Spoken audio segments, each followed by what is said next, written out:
चलिए, आज की कक्षा में आप लोगों का स्वागत है। स्क्रीन आप लोगों को दिखाई पड़ रही है? स्क्रीन दिख रही है? आज सामान्य अध्ययन है आज, और चर्चा खास करके करेंगे आधुनिक भारत, और उसमें स्वतंत्रता संग्राम से लेकर कुछ रिलेटिव प्रश्न हैं। उन्हीं सारे प्रश्नों पर चर्चा होने आज है। तो स्क्रीन दिख रही है आप लोगों को? दिख रही है। चलिए, ठीक है, अच्छी बात है, दिख रही है तो। चलिए, प्रश्न नंबर 1 इसमें है, आनंद मठ के लेखक कौन है? बहुत ही फेमस प्रश्न है, परीक्षा में बार बार पूछा गया है ये, तो बता दीजिए। कोई बोल दे, आनंद मठ के लेखक कौन? रविन्द्रनाथ टैगोर, बंकिम चंद्र चटर्जी, सरोजिनी नायडू और अरविंद।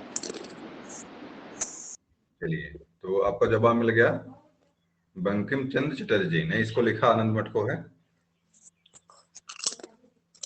इसके बारे में कुछ चीजें और फेमस यहाँ से हैं आनंद मठ से, कोई बताएगा इसे और क्या लिया गया है? इस पे पुस्तक फेमस क्यों है, प्रसिद्ध क्यों है, कारण क्या है? चटर्जी ने लिखा है, बिल्कुल सही है। आनंद मठ से आपका राष्ट्रीय गीत जो आपका है, राष्ट्रीय गीत क्या नाम उसका है? वंदे मातरम। वंदे मातरम। वंदे मातरम भी आपका आनंद मठ से ही लिया गया है, तो इसलिए इतना ज्यादा फेमस है ये। सरोजिनी नायडू, अरविंद घोष और रविन्द्रनाथ टैगोर के बारे में सभी लोग जान रहे हैं। रविन्द्रनाथ टैगोर ने राष्ट्रगान लिखा है, जनगण मनगढ़, जनगण मन अधिनायक जय भारत भाग बजाता, और बहुत सारी रचनाएं रविन्द्रनाथ टैगोर की हैं। हमार सोनार बंगला, ये भी रचनाएं इन्हीं की है। बांग्लादेश का राष्ट्रीय गीत है ये, राष्ट्रीय गान है। किसी के यहाँ शायद पंखा चल रहा है, आवाज बंद कर ले अपनी। चलिए, अरविंद घोष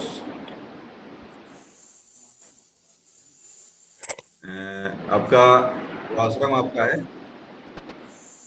ये पंडिचेरी में बना था, उर्विले। चलिए, अगले प्रश्न देखिए, ये भी प्रश्न बहुत आसान है, लेकिन आना चाहिए। भूदान आंदोलन किसने प्रारंभ किया था? किसे क्या पंखा चल रहा था? पंखा बंद कर लीजिए भाई। किसी क्या पंखा चल रहा, अपना पंखा बंद कर लीजिए। हमारे यहाँ नहीं चल रहा है पंखा चल कहाँ, आवाज कहाँ से आ रही है? चलिए, महात्मा गांधी, तो जयप्रकाश और विनोबा भावे, कब शुरू किया गया था इसको? शुरू कब किया गया था भूदान आंदोलन को? डेट बता दीजिए।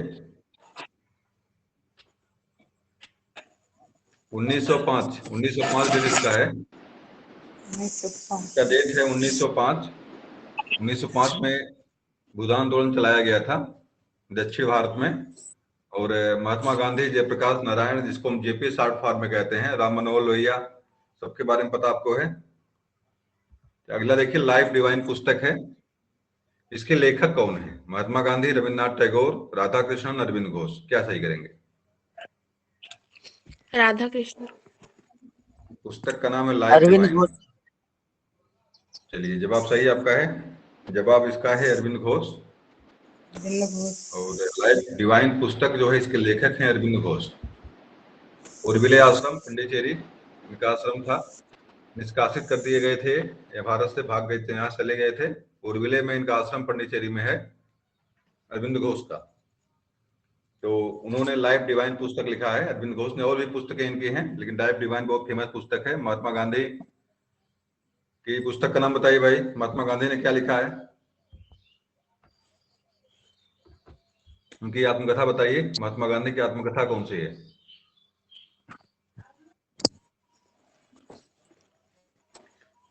किसी को याद है महात्मा गांधी की आत्मकथा का नाम बताइए। अभी महात्मा गांधी का जन्मदिन 2 अक्टूबर मनाए आप लोग हैं, तो महात्मा गांधी के बारे में कुछ तो आना चाहिए। पुस्तक का नाम बताइए जो उन्होंने जीवन आत्मकथा, उनकी जो ऑटोबायोग्राफी उनकी जो है। माई एक्सपेरिमेंट विद ट्रुथ, सत्य के साथ मेरे प्रयोग। परीक्षा में आपसे बार बार पूछा गया है, सत्य के साथ मेरे प्रयोग, माई एक्सपेरिमेंट विद ट्रुथ। ये पुस्तक किसकी है? महात्मा गांधी की है, आत्मकथा उनकी है, उन्होंने अपने बारे में लिखा उसमें। रविन्द्रनाथ टैगोर के बारे में बात करें, रविन्द्रनाथ टैगोर ने बहुत सारी पुस्तकें लिखा है। इनके अब पुस्तक जो है चित्रांगना है, गोरा बादल है, ये सारी रचनाएं जो है आपके रविन्द्रनाथ टैगोर की बहुत सारी रचनाएं लिखा उन्होंने है। राधा कृष्णन के बारे में बताइए भाई, क्या थे? राधा कृष्णन भारत के प्रथम उपराष्ट्रपति थे। राधा कृष्णन क्या थे? राधा कृष्णन जो है भारत के प्रथम उपराष्ट्रपति थे, और इन्हीं के नाम पे शिक्षक दिवस मनाया जाता है। डेट बताइए, किस डेट को मनाते हैं शिक्षक दिवस?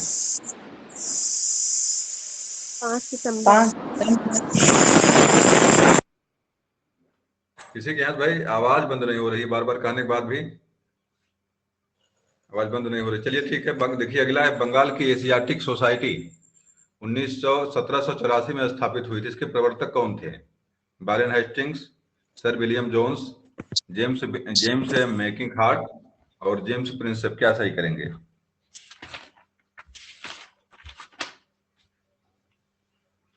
बंगाल की एशियाटिक सोसाइटी जो बंगाल की बनी थी, उसके संस्थापक स्थापित करने वाले कौन थे? नाम बताइए। 1784 में स्थापित हुई थी ये, कोई बताएगा? इसका जवाब है sir William Jones. Sir William Jones ने जो है बंगाल की एशियाटिक सोसाइटी की स्थापना की थी 1784 में। वारेन हेस्टिंग्स के बारे में आप जानते हैं? बताइए, वारेन हेस्टिंग्स क्या था भारत का? प्रथम क्या था? बंगाल का था प्रथम गवर्नर जनरल।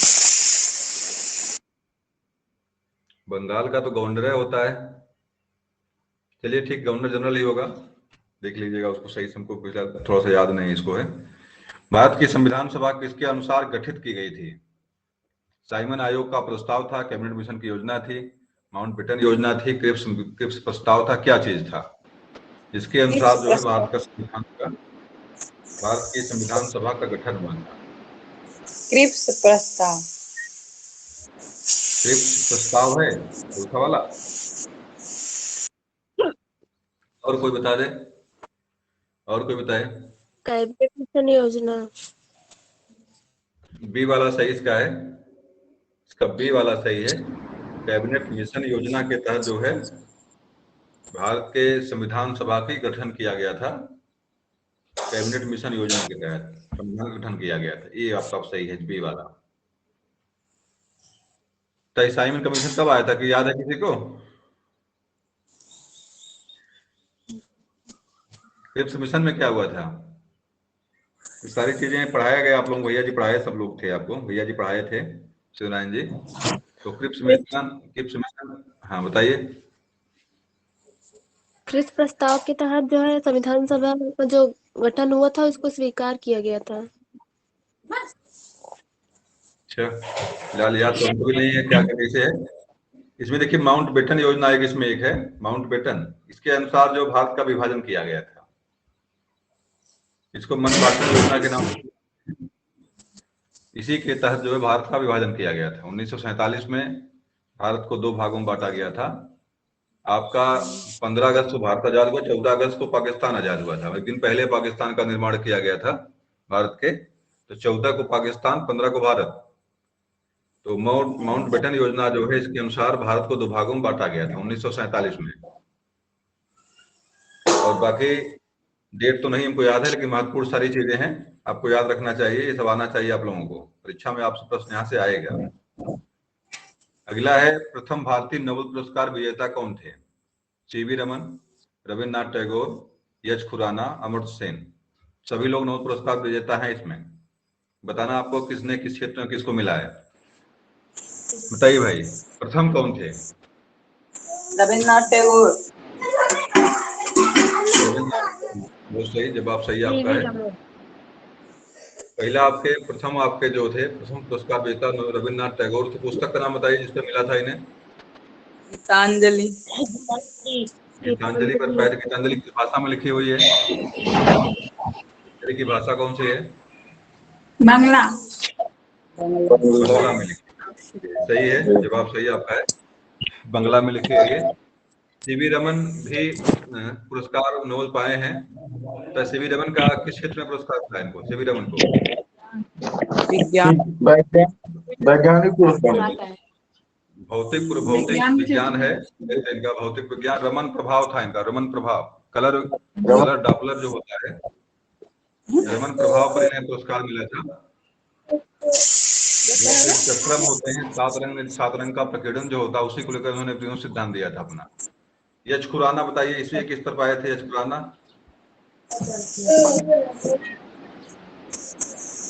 यश खुराना किस पर मिला था?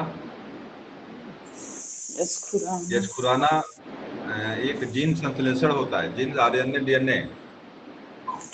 यश खुराना इस पर काम किए थे और इस क्षेत्र में इनको पुरस्कार मिला था। आरएनए डीएनए पर संशोधन, जो जीन संश्लेषण का काम जो किए थे, इस पर मिला था। जीन कोडिंग किए थे।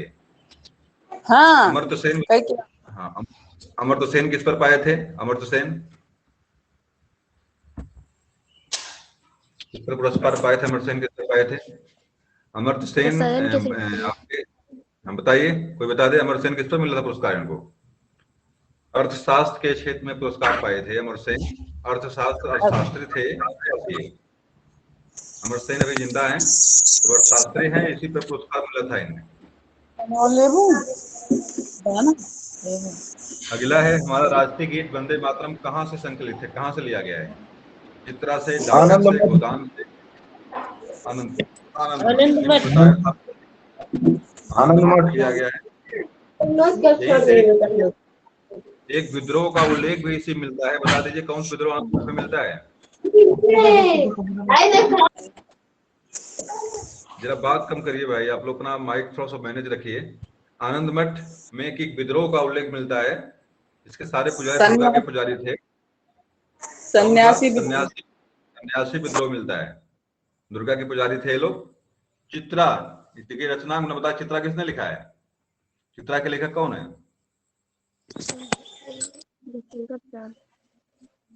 डाकघर के लेखक कौन है?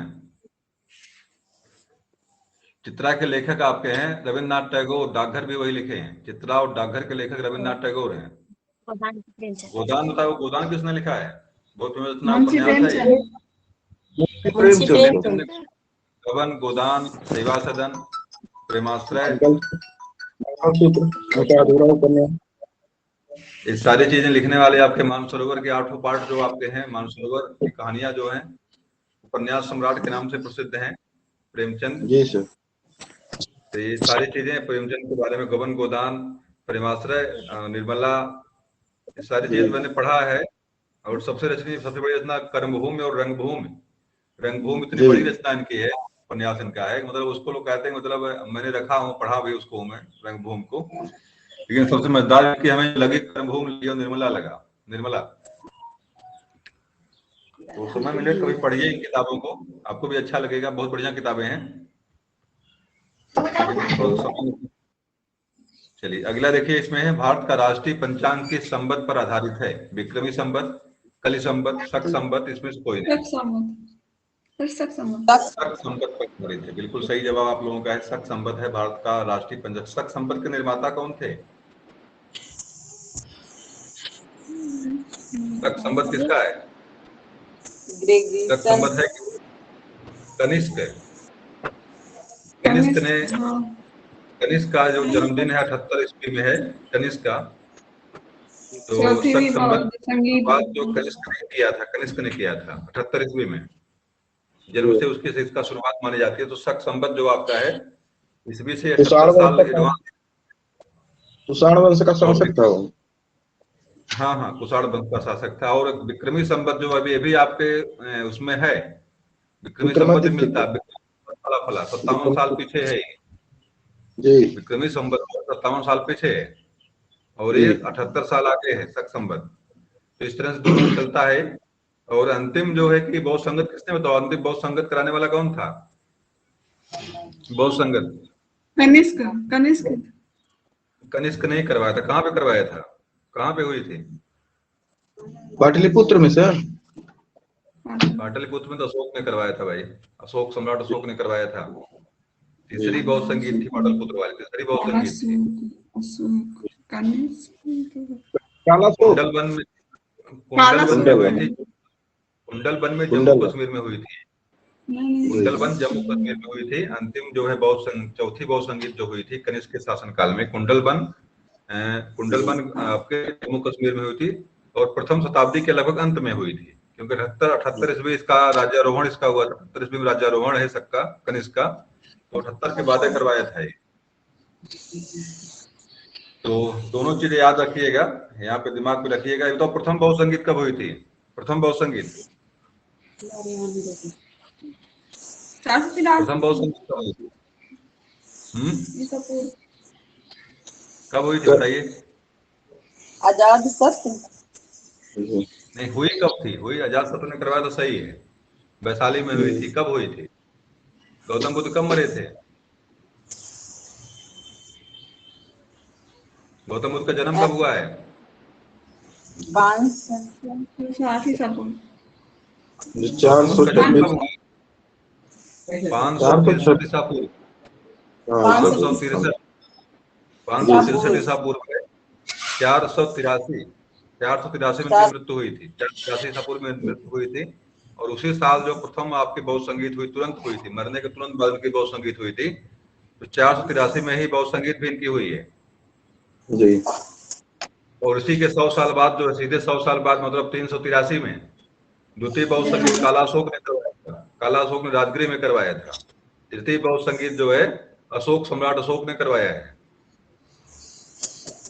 आपके पटना पाटलिपुत्र में। चौथी बहुसंगीत आपके जो है 78 ईस्वी का अगल बगल हुई है कुंडलबन में। तो थोड़ा दिमाग में रखिए, सारी चीजें याद रखिए। चलिए आगे आ जाइए।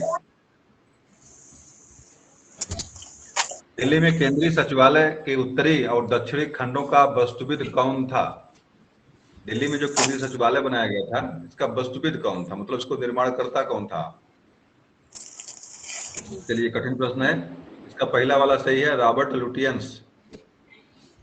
रॉबर्ट लुटियंस ने इसका डिजाइन किया था।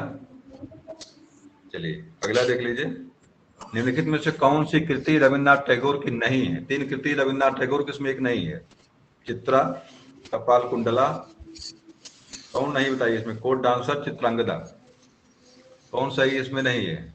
कौन सी कृति रविन्द्रनाथ टैगोर की नहीं है?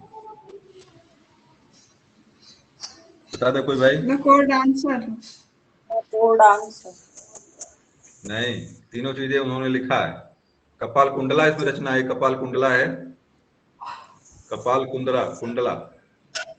चित्रांगदा नहीं, चित्रांगदा भी रविन्द्रनाथ टैगोर ने लिखा है, चित्रा भी लिखे हैं, कोट डांसर भी लिखे हैं। कपाल कुंडला इसी रचना एक ऐसी है, इसको लेखक रविन्द्रनाथ टैगोर नहीं है। तो इसके लेखक आनंद मठ वाले ही। आनंद मठ किसने लिखा है? बंकिम चंद्र चटर्जी। उन्होंने ही कपाल कुंडला लिखा है। कुंडला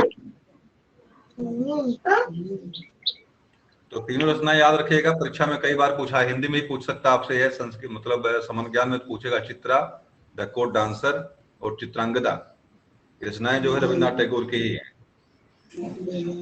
भारत की शासन व्यवस्था में पहली बार प्रतिनिधि एवं लोकप्रिय तत्व को समाविष्ट करने का प्रयास किस माध्यम से किया गया? तो पहली बार जो है लोकप्रिय तत्व को समाविष्ट करने का प्रयास जो है किस माध्यम से किया गया? बता दीजिए भाई, देख करके जवाब दे दीजिए, क्या सही करेंगे? इसमें है 1900 आएगा नहीं, आप लोग बता दे रहा हूं मैं। बी वाला सही इसका है, इसका बी वाला सही है।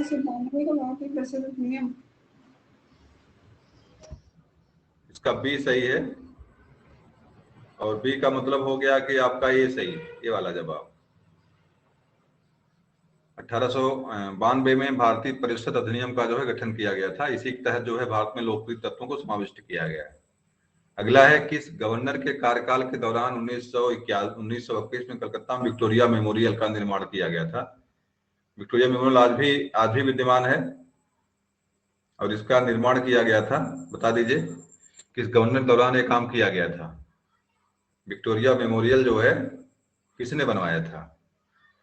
Elgin, Curzon, Minto, Reading. तो 1921 में कौन था गवर्नर जनरल?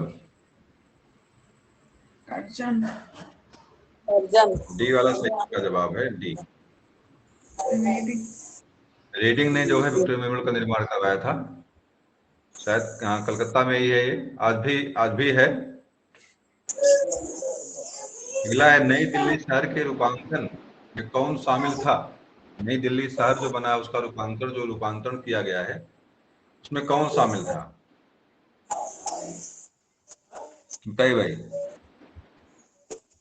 एडवर्ड लुटियंस और एडवर्ड बेकर सर, यही सही पहला वाला ही सही है। Yes sir.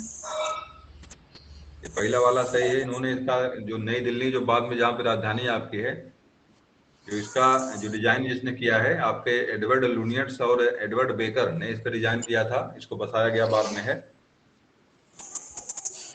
इसने 1898 में बनारस में सेंट्रल हिंदू कॉलेज स्थापित किया था, जो बाद में बनारस हिंदू विश्वविद्यालय बन गया। ये बहुत महत्वपूर्ण है, आसान भी है, आना चाहिए। सर मदन मोहन मालवीय है। मदन मोहन मालवीय 1898 याद रखिएगा, 1898 डेट इसका है। मदन मोहन मालवीय ने बनारस में जो बीएचयू के नाम से प्रसिद्ध आज है, बीएचयू जिसको कहते हैं विश्व हिंदू विश्वविद्यालय,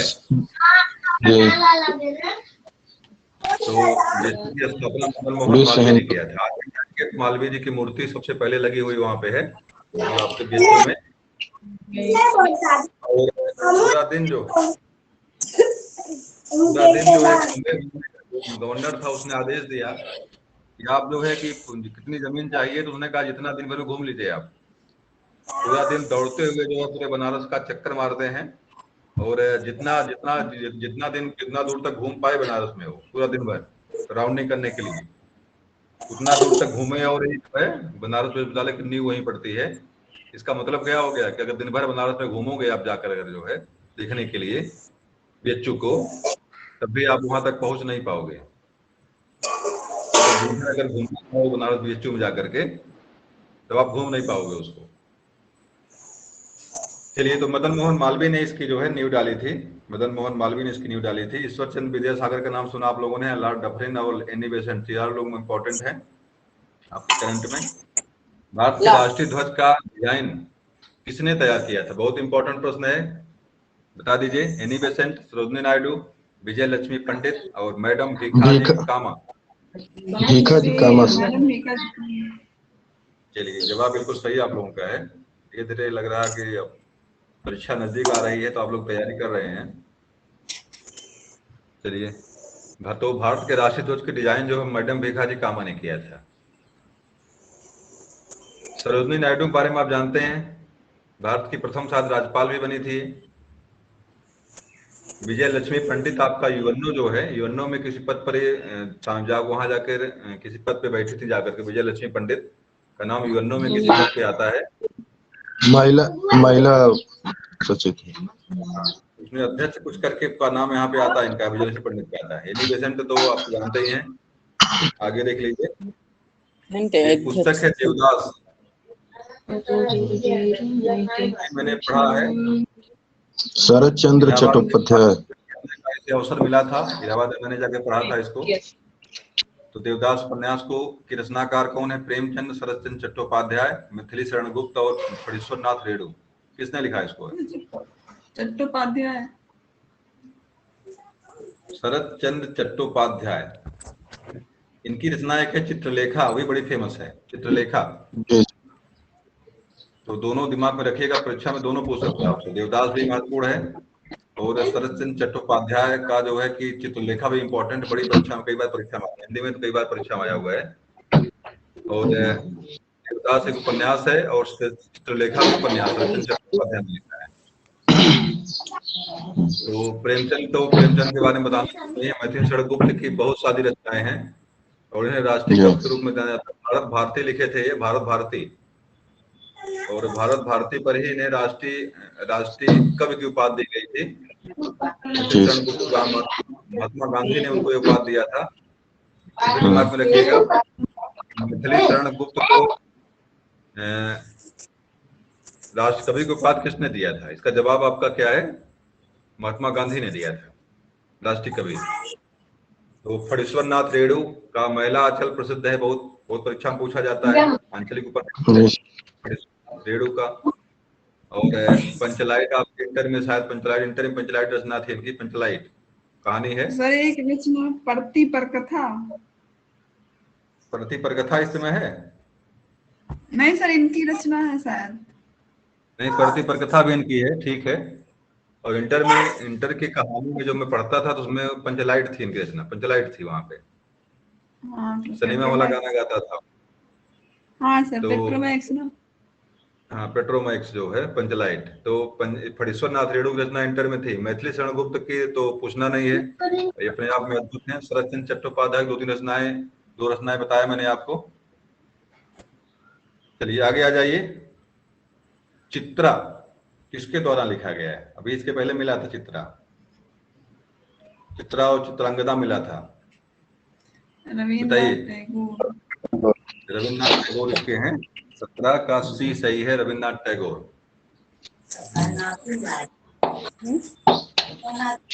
अगला देखिए है प्रेम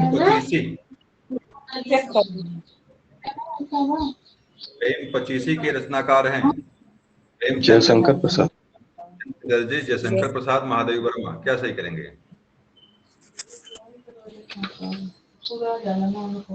जयशंकर प्रसाद।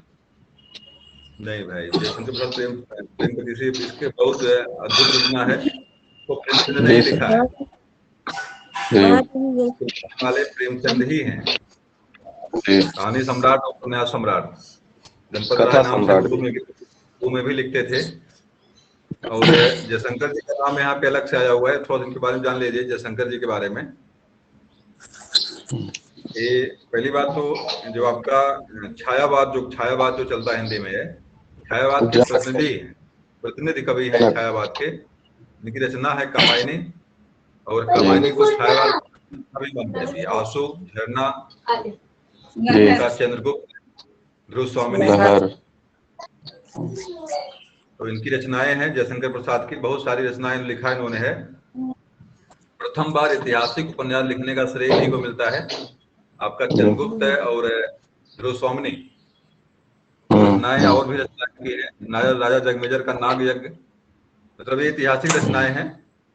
मतलब प्रथम बार इतिहास पर कलम को चलाया कोई अगर है, कंकाल, तितली, तो जयशंकर ने ही लिखा है, जयशंकर प्रसाद ने ही लिखा है। और खास करके अगर बात आएगी तो छायावाद के प्रतिनिधि कवि हैं। छायावाद आधार स्तंभ नाम बता, छायावाद 4 आधार स्तंभ कौन कौन से हैं छायावाद के? नाम बता दीजिए। महावीर निराला। जी। 4 लोग इसके हैं। केशव का नाम आ गया तो पंत जी हैं, निराला जी हैं, महादेवी वर्मा है और जयशंकर प्रसाद है। प्रसाद, पंत, निराला और वर्मा, 4 जो है छायावाद के आधार स्तंभ हैं। तो महादेवी वर्मा का भी नीचे नाम दिया हुआ है। रचनाओं का नाम बताओ क्या क्या लिखे हैं महादेवी वर्मा? आधुनिक मीरा के नाम से प्रसिद्ध है ये।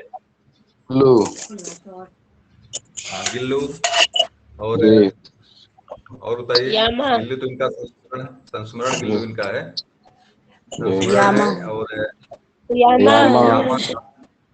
स्मृति की रेखाएं, अतीत के साथी, पथ के साथी इनका स्मरण चित्र है। इसमें जो भी जैसे गिल्लू गिलहरी का नाम अभी बताया आपने, गिल्लू जो शब्द है, गिल्लू है, सोना है, ये आपके इनका संस्मरण है। पथ के साथी मतलब अपने जीवन में जो कुछ बीता इनके, उसके बारे में उन्होंने लिखा है। इनके बहुत प्रेमी थे, पशुओं से और पंछियों से बड़ा प्रेम था इनको। तो आप सोना जो है एक हिरन के बच्चे की कहानी सोना है, घायल हुआ था, उसको लेके आई थी। गिल्लू एक गिलहरी की कहानी है। इसी तरह से बहुत सारे लोगों के बारे में लिखा है, महादेवी वर्मा ने लिखा है।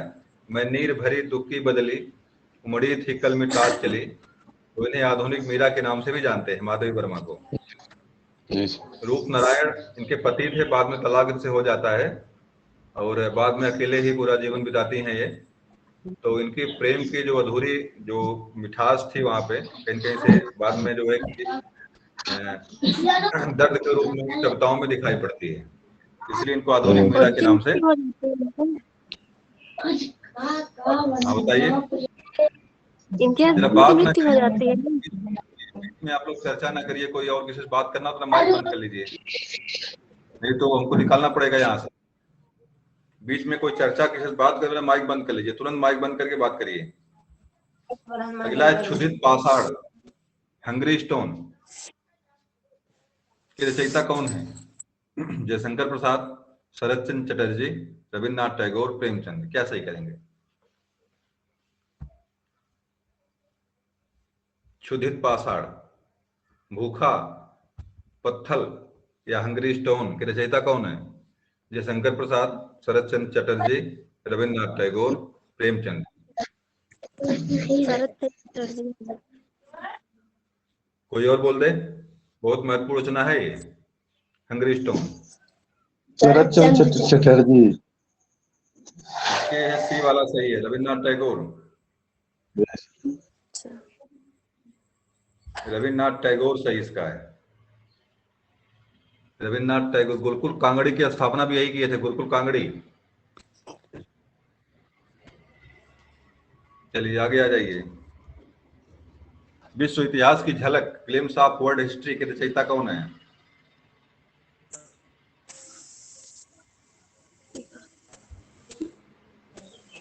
विश्व इतिहास की झलक, जवाहरलाल नेहरू, महात्मा गांधी, लियो टॉलस्टॉय और नन। क्या सही करेंगे भाई? इसको पढ़ा आप लोगों ने? विश्व इतिहास की झलक। सी वाला। पहला वाला सही है, पहला वाला Jawaharlal Nehru. Discovery of India, जो लिखे हैं ये, discovery of India. Discovery of और ये इनकी रचना एक और है, विश्व इतिहास की झलक भी रचना इनकी, glimpse of world history, Mahatma Gandhi, Jawaharlal Nehru की, जी की। तो ग्लिम्स ऑफ वर्ल्ड हिस्ट्री के अलावा जवाहरलाल नेहरू ने जो है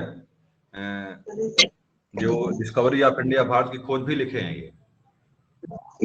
आपके इंटर में थोड़ा था, the adversity and diversity of India.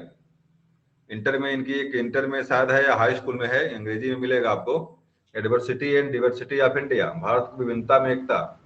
Adversity इन इस तरह कुछ करके है, याद नहीं सही से आ रहा है। इंटर में था इनका, मैंने पढ़ा था इसको। तो जवाहरलाल नेहरू ने लिखा है, वो वह जो है लिखा हुआ है, वो आपके डिस्कवरी ऑफ इंडिया से लिया गया है, भारत की खोज। और इसका विश्व इतिहास झलक जो है, ग्लिम्स ऑफ वर्ल्ड हिस्ट्री, ये भी जवाहरलाल नेहरू की रचनाएं हैं। इसके अलावा भी कई रचनाएं लिखा है इन्होंने। टॉलस्टॉय का नाम लिखे आया यहाँ पे, थोड़ा सा इनके बारे में जान लीजिए। टॉलस्टॉय कौन है? महात्मा गांधी। हाँ, इंग्लैंड के थे। इनकी रचनाएं ने गांधी जी बहुत प्रभावित किया था। गांधी जी सबसे अधिक प्रभावित किसी से हुए थे? टॉलस्टॉय से हुए थे, लियो टॉलस्टॉय। अगर परीक्षा में पूछता कभी इसका है तो महात्मा गांधी के जो सबसे अधिक प्रभावित जिसने किया था वो लियो टॉलस्टॉय थे। और दूसरी चीजें हैं कि महात्मा के राजनीतिक गुरु कौन है? गोपाल कृष्ण गोखले। गोपाल कृष्ण गोखले। आध्यात्मिक गुरु कौन थे इनके? आध्यात्मिक गुरु महात्मा गांधी के रामचंद्रन नाम उनका है, रामचंद्रन नाम उनका है। तो थोड़ा सा महात्मा गांधी, तो दो तीन चीजें आप जान लिए यहाँ से, कम से कम परीक्षा में पूछता है। आपके इलाहाबाद में एक पार्क है जिसको हम आनंद पार्क के नाम से, आनंद भवन के नाम से जानते हैं। जी सर। ये नेहरू जी का ही रहने का स्थान था। बाद में स्वतंत्रता संग्राम में नेहरू परिवार ने उसे सुपुर्द कर दिया था कि आप लोग इसमें अपना इस्तेमाल करिए इसका। आज भी जाएंगे इलाहाबाद में आपको मिलेगा नेहरू क्या नाम है, आनंद भवन मिलेगा। वहां पे गांधी जी या बाकी लोगों की कुर्सी भी वहां पे दिखाई हुई रखी हुई मिलेगी आपको। और जवाहरलाल नेहरू की भी बहुत सारी चीजें वहां मिलेंगी आपको। पुस्तकालय भी है वहीं पर, आपका तारामंडल भी वहां पे है। आनंद भवन में हम लोग गए हैं वहां पे कई बार। सलोरी में शायद है, इलाहाबाद में। चलिए आगे आ जाइए। 27 दिसंबर 1911 में पहली बार जनगण मन कहां पर गाया गया था? मुंबई में, लखनऊ में, कोलकाता में, साबरमती में? कोलकाता में। प्रथम बार जो है 27 दिसंबर को ही जनगण मनगढ़ गाया गया था 1911 में। तो इसका जवाब का कोलकाता बिल्कुल सही है। प्रथम बार कोलकाता में ही 1911 में गाया गया था जनगण मनगढ़। कहाँ गाया गया था? किसके गाया गया था? जॉर्ज पंचम। जॉर्ज पंचम आए थे और उन्हीं के सम्मान में जो है कि इन्होंने गाया था, रविन्द्रनाथ टैगोर ने गाया था, जनगण मन अधिनायक जय हे। भारत भाग भारत के भाग्य विधाता, जनगण जन के मन के गढ़ के सबके अधिनायक आप हो, भारत के भाग विधाता आप हो। तो पंजाब सिंध गुजरात मराठा द्रविड़ उत्कल बंग, पंजाब के, सिंध के, गुजरात के, मराठा के, द्रविड़ के, उत्कल के, बंग के सबके आप मालिक हो। बाद में इसी को जब इतना चूंकि ये विदेशी के सम्राट के विदेशी जाट पंचम के जो है कि सम्मान में गाया गया था, इसीलिए जब इसको राष्ट्रगान बनाने की बात आई तो बड़ा विरोध किए थे लोग इसका, लेकिन बाद में इसी को मान लिया गया। चलिए आगे आ जाइए। भारत में पहला समाचार पत्र किसने शुरू किया था? भारत में पहला समाचार पत्र किसने शुरू किया? दादा भाई नौरोजी ने, सैयद अहमद खान ने, रविन्द्रनाथ टैगोर ने, जेम्स हिक्की ने। क्या से किसने से किया था? बंगाल गजट नाम था उसका, बंगाल गजट। दादा भाई नौरोजी। डी वाला सही है, जेम्स हिक्की, ये सही है। इंपॉर्टेंट प्रश्न है बंगाल गजट। तो इसके संपादक कौन थे? जेम्स हिक्की ने भारत में पहला समाचार पत्र यहाँ पे आकर लागू किया, यहाँ पे आके शुरू किया था। और भी लोगों को भी मिलेंगे आगे समाचार पत्र किसने किसने क्या किया था, लेकिन मुख्य रूप से जेम्स हिक्की का नाम याद रखेंगे यहाँ पे, तो प्रथम समाचार पत्र का संपादक था। अगला है द व्हील ऑफ हिस्ट्री, मतलब इसका क्या हो गया? इतिहास के पहिए। व्हील का मतलब होता है पहिया, हिस्ट्री मतलब होता है कि हिस्ट्री मतलब हो गया इतिहास।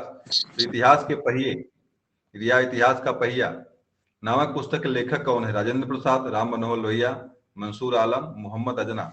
मोहम्मद अंजना नहीं है, क्या नाम है? कोई मतलब नहीं, चलिए उसका नाम ही उसका है भी नहीं है। चलिए बता दें, मंसूर आलम, राम मनोहर लोहिया। किसने लिखा है? The wheel of world history, the wheel of history. इसका जवाब है राम मनोहर लोहिया,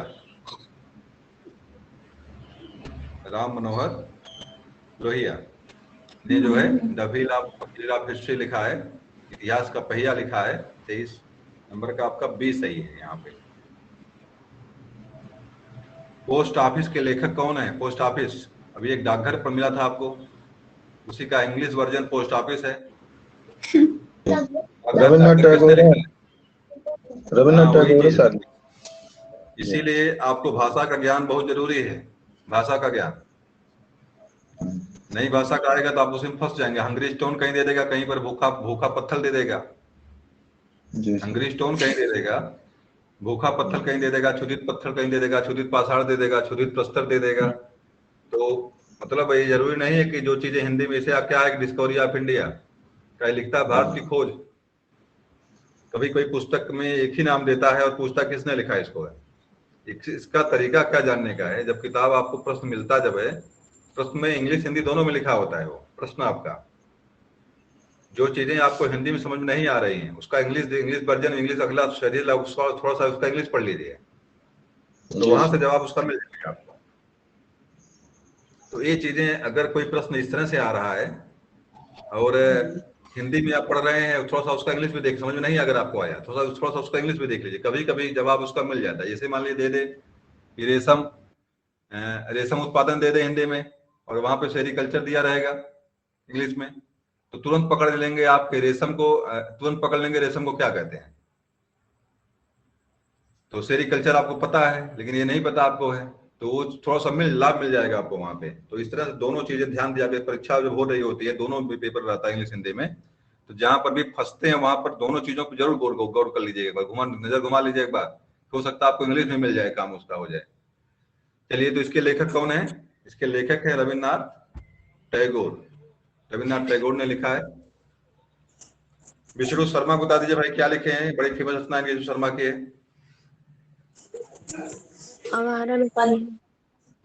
पंचतंत्र लिखे हैं, पंचतंत्र। और नारायण शर्मा ने क्या लिखा है?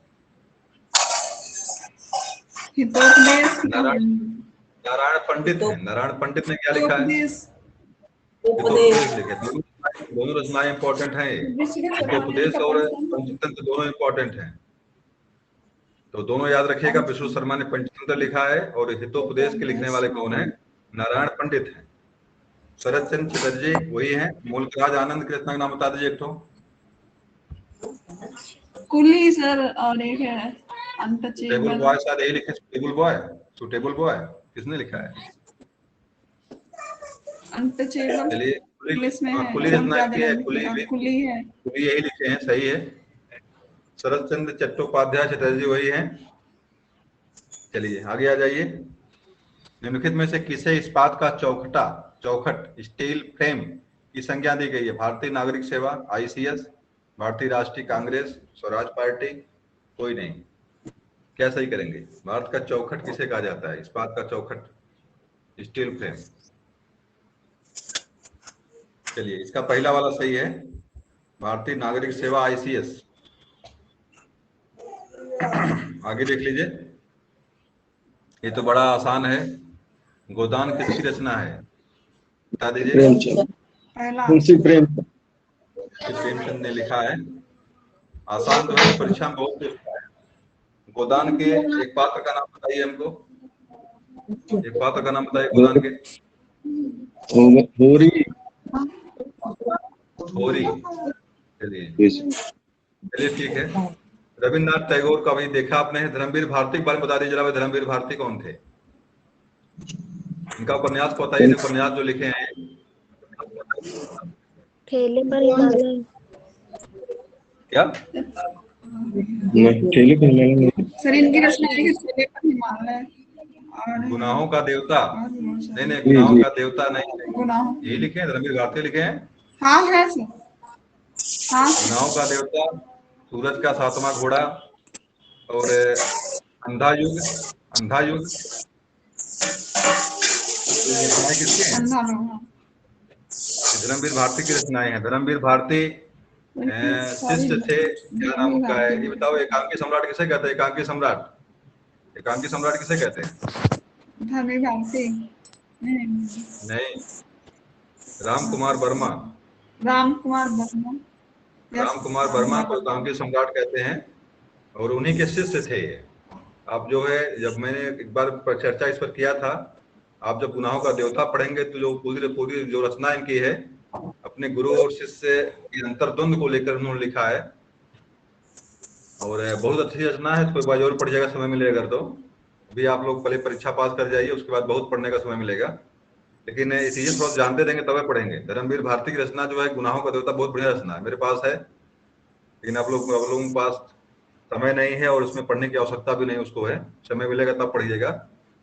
सूर्यकांत त्रिपाठी निराला, निराला जी के बारे में सबको पता है।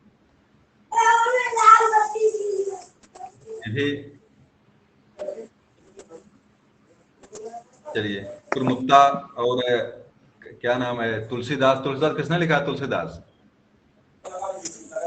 तुलसीदास के बारे में परीक्षा में कई बार पूछा, लोग भ्रमित हो जाते हैं। तुलसीदास के लेखक भी निराला जी ही हैं।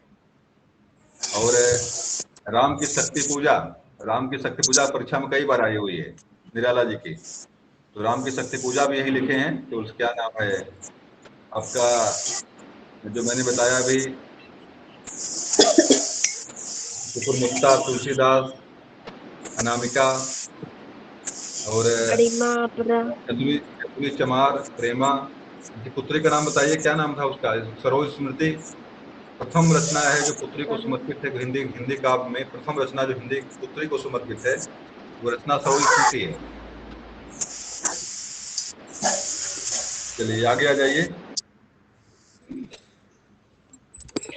भारत भारती के रचनाकार कौन है? भाई मैंने चर्चा इस पर किया था, भारत भारती को लेकर के, बता दीजिए। मैथिली शरण गुप्त। मैथिली शरण गुप्त, राष्ट्रीय कवि मैथिली शरण गुप्त। तो सूर्यकांत त्रिपाठी, रामधारी सिंह दिनकर, महादेव वर्मा, सबका सभी लोग महत्वपूर्ण हैं। आपके हिंदी में सभी लोग मिले होंगे। आप पढ़ तो रहे हैं इतिहास, लेकिन इतिहास में आपका हिंदी भी इसमें कहीं न कहीं से दिखाई पड़ रहा है आपको है। और सैंडलर आयोग का संबंध किससे था? सैंडलर आयोग का संबंध किससे था? न्याय से, राजस्व व्यवस्था से, पुलिस प्रशासन से, शिक्षा से? सैंडलर सर वो था न्याय से। सैंडलर आयोग पढ़ा आप लोगों ने हिंदी में? मतलब क्या नाम है, आपको मनोविज्ञान में कहीं मिला था ये पढ़ते वक्त, जब बीएड किया होगा आप लोगों ने? सैंडलर आयोग मिला था कहीं पे? हंटर आयोग, सैंडलर आयोग, विश्वविद्यालय आयोग मिला था, कोठारी आयोग, टेंडर आयोग उसमें था। शिक्षा का संबंध शिक्षा से है, शिक्षा पर अपनी चीज देते हैं। सैंडलर आयोग का संबंध जो किससे है? शिक्षा से है। आगे आ जाइए। ब्रिटिश शासन, ब्रिटिश ने भारत में प्रांतीय स्वायत्तता कब से लागू कर दिया था? प्रांतीय स्वायत्तता कब से लागू किया गया? बताइए भाई, कोई बता दे। Monte Minto. उसका कट गया है, नीचे वाला तो सही है। कट गया है नीचे, डी वाला सही इसका है। डी वाला मैं देखता हूँ जवाब कितना लिखा हुआ है।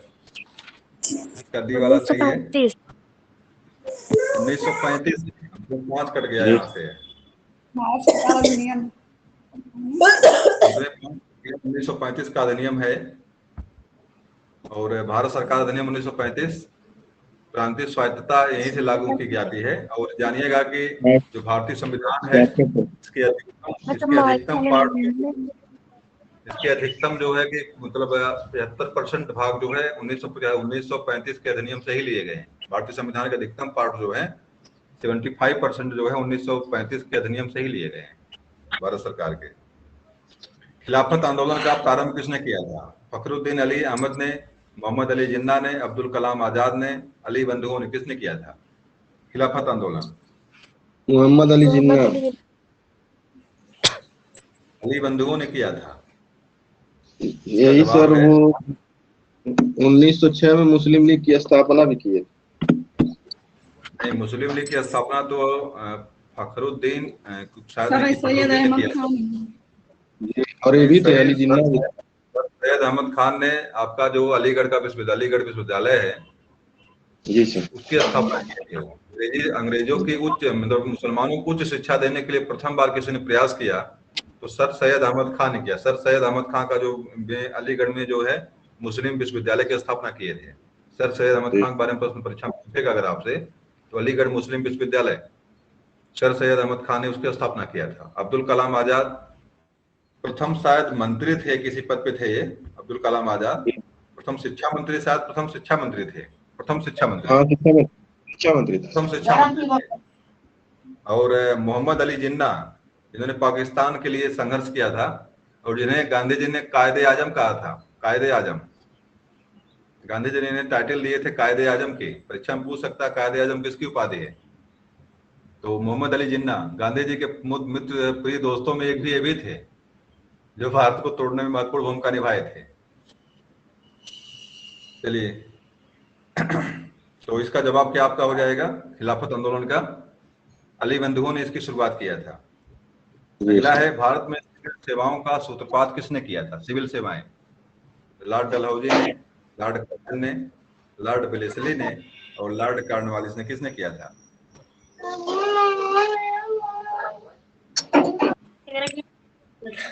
लॉर्ड तो कॉर्नवालिस। बताए,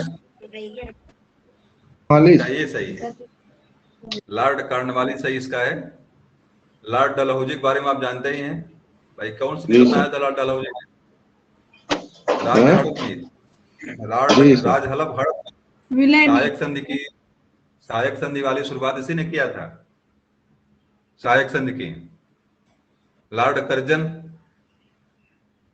बंग भंग आंदोलन जो बंगाल में जो बांटा, बंगाल को बांटने वाला कौन था 1905 में? लॉर्ड कर्जन था। तो ये चीजें परीक्षा में पूछ सकता है आप लोगों से। लॉर्ड डलहौजी के बारे में जो सहायक संधि पूछता है, राज हड़प नीति पूछता है। लॉर्ड कर्जन के बारे में बंगाल विभाजन कब हुआ था?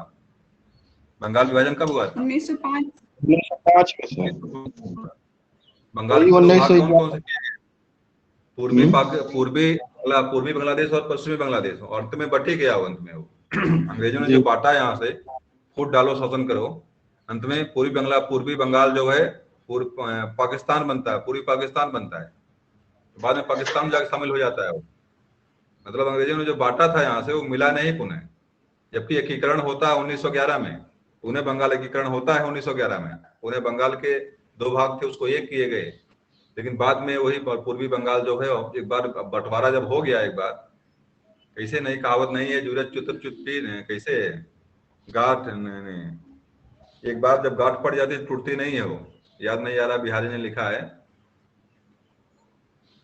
तो एक बार गांठ पड़ गई जो थी, बंटवारा जो एक बार कर दिया गया था वो माना नहीं, अंत में पूर्वी पाकिस्तान के रूप में जो है सामने आता है। 1974 में इंदिरा गांधी ने उसको जो है कि बड़ा सहयोग किया स्वतंत्र होने के लिए बांग्लादेश को, वर्तमान बांग्लादेश के नाम से प्रसिद्ध है वो। आपका पूर्वी पूर्वी बंगाल क्या बन गया भाई, बांग्लादेश बन गया वही है।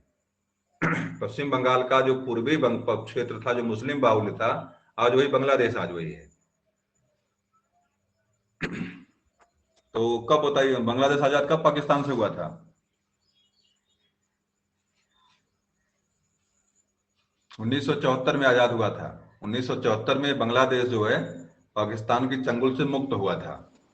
इंदिरा गांधी की महत्वपूर्ण भूमिका थी उसमें। 1974 में शांति सेना भेजा था, शांति सेना भेजे थे, क्या भेजे थे मतलब लड़ाकू भेजा था इंदिरा गांधी ने, और वहां के लोगों ने जाकर के उसको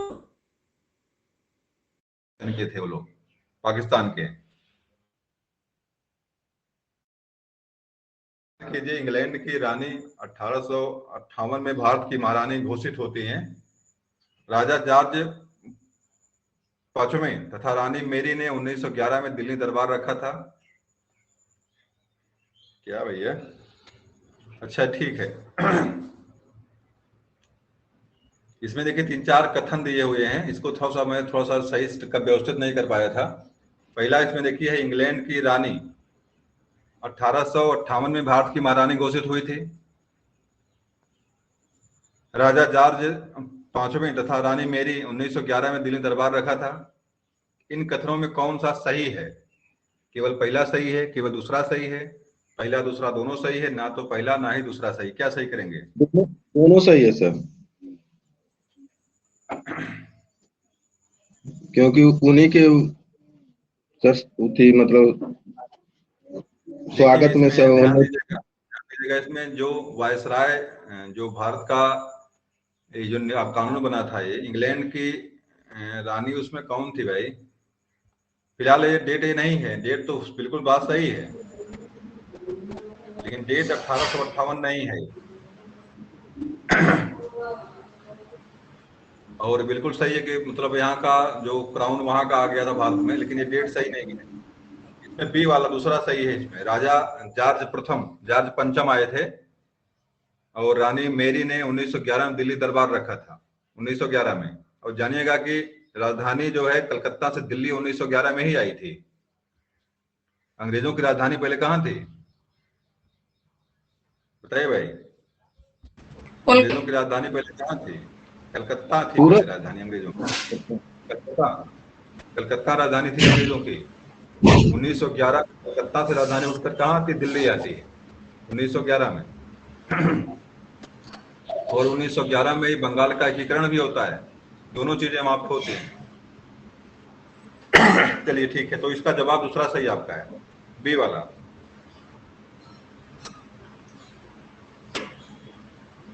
अगला देखिए प्रश्न, देखिए इसमें अमृत बाजार पत्रिका की स्थापना किसने की थी? अमृत बाजार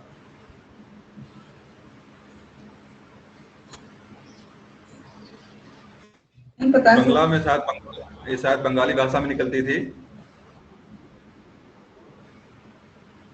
इसका बताइए कौन सही करेंगे? गिरीश चंद्र घोष, हरीश चंद्र मुखर्जी, एस एन बनर्जी, सभी लोग बंगाल के हैं। नाम सही दिख रहा है, बंगाल के लोग हैं।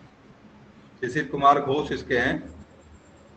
शिशिर कुमार घोष ने जो है अमृत पत्रिका का संपादन किया था बंगाल से, और ये बंगला भाषा में शायद निकलती, देखना पड़ेगा इसको कंफर्म रूप से, अभी देखिए मिलेगा कहीं आगे मिलेगा अभी ये भाषा क्या थी इसकी। तो अमृत बाजार पत्रिका बंगाल से निकलती थी, भाषा शायद भी बंगाली थी इसकी। और शिशिर कुमार घोष ने जो है अमृत पत्रिका जो है निकाला था। अगला देखिए, निम्न अखबारों में से कौन सा मुख्यतः उदारवादियों की नीतियों का प्रचार करता था, प्रचारक था? New India, leader, young India, free press general. क्या सही करेंगे? यंग इंडिया, उदारवादियों महात्मा गांधी निकलते। बता दिया, और कोई और बताए? न्यू इंडिया नहीं महात्मा गांधी का भाई, लीडर है। लीडर उदारवादियों की नीतियों का प्रचार करता था। लीडर समाचार पत्र है वो, जो मुख्य रूप से उदारवादियों का गरम और नरम दल जो बनते हैं, तो उसमें से उदारवादियों का प्रचारक लीडर था। अगला, झंडा गीत किसने लिखा? बहुत आसान प्रश्न है, जवाब दीजिए पटना। श्यामलाल गुप्ता। झंडा गीत बताइए भाई, कोई गायक सुना दे जरा हमको झंडा गीत। श्यामलाल श्याम गुप्ता। डी वाला सर। झंडा गीत किसी को याद है? जी सर, झंडा ऊंचा रहे हमारा।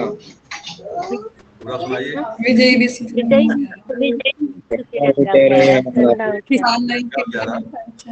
झंडा ऊंचा रहे हमारा, इसके जाने पाए चाहे जान, भले ही जान।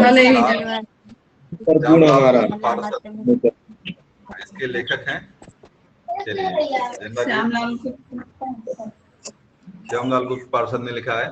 नागरिक सेवाएं सिविल सर्विसेज के लिए परीक्षा प्रणाली सिद्धांत स्वीकार किया गया। कब स्वीकार किया गया? 1853। देख लीजिए, 1853 है, बिल्कुल सही जवाब, 1853। इस अधिनियम के तहत कार्नवालिस को अपनी काउंसिल के फैसले को रद्द करने का अधिकार मिला था। कार्नवालिस, लॉर्ड कार्नवालिस, एक अधिनियम पारित हुआ था, चाहे तो सारे काउंसिल जो उसके मंत्री थे सबके फैसले को रद्द कर सकता था, वो चाहे तो सबको रद्द कर सकता था। तो था क्या वो? रेगुलेटिंग एक्ट 1973, 1876 का एक्ट, 1793 का एक्ट, 1813 का चार्टर एक्ट, क्या सही करेंगे?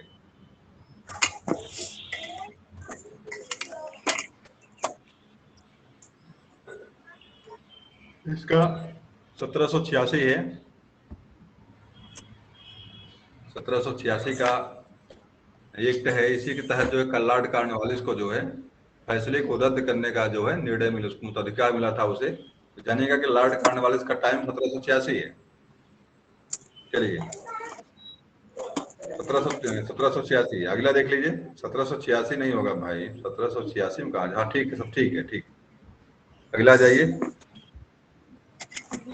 दुर्गेश नंदिनी पुस्तक है, उपन्यास है दुर्गेश नंदिनी। बंकिम चंद्र चटर्जी। बंकिम चंद्र चटर्जी। चलिए, जवाब सही आपका है, जवाब सही है। दुर्गेश नंदिनी के लेखक हैं बंकिम चंद्र चटर्जी, उपन्यास है ये।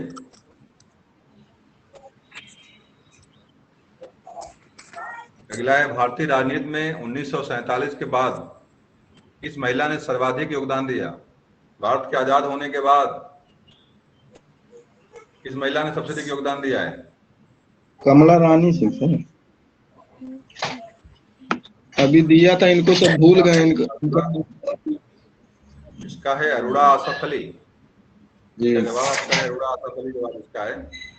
अरुणा आसफ अली ने सबसे अधिक योगदान दिया भारत को आजाद होने के बाद राजनीति में।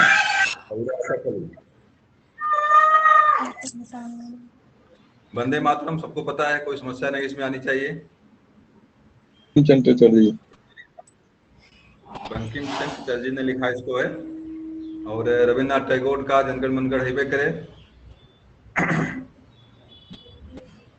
इस वर्ष उड़ीसा बिहार से पृथक होता है।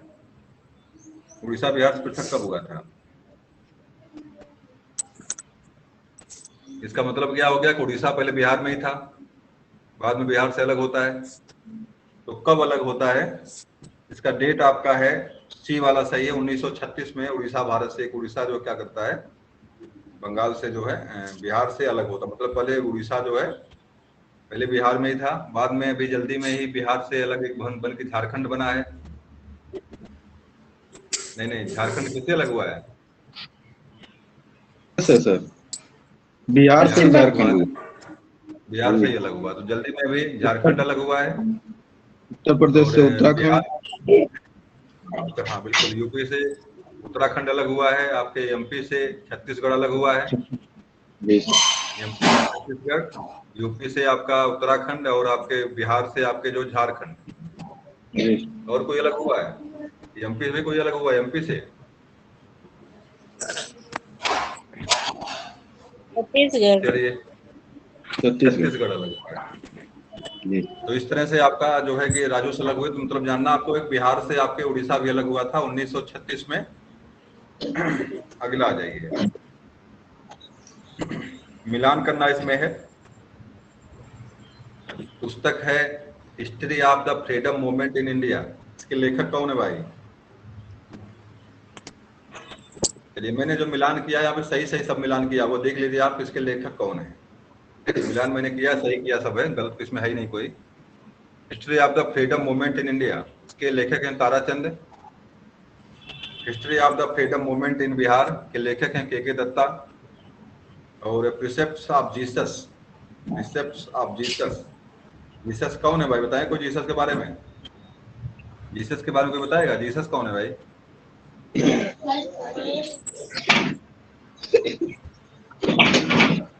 माने आपको ईसा मसीह, जीसस माने ईसा मसीह।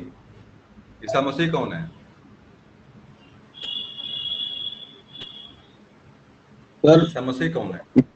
ईसाइयों के सर वो ईसाई। भगवान, ईसाइयों के देवता जो हैं, जिनको जिनको लटका दिया गया, जिनको जिनको जो है कि मतलब टांग दिया गया था मार करके, सूली पर। कीला ठोक दिया गया था, और बेचारे उसी मर गए थे।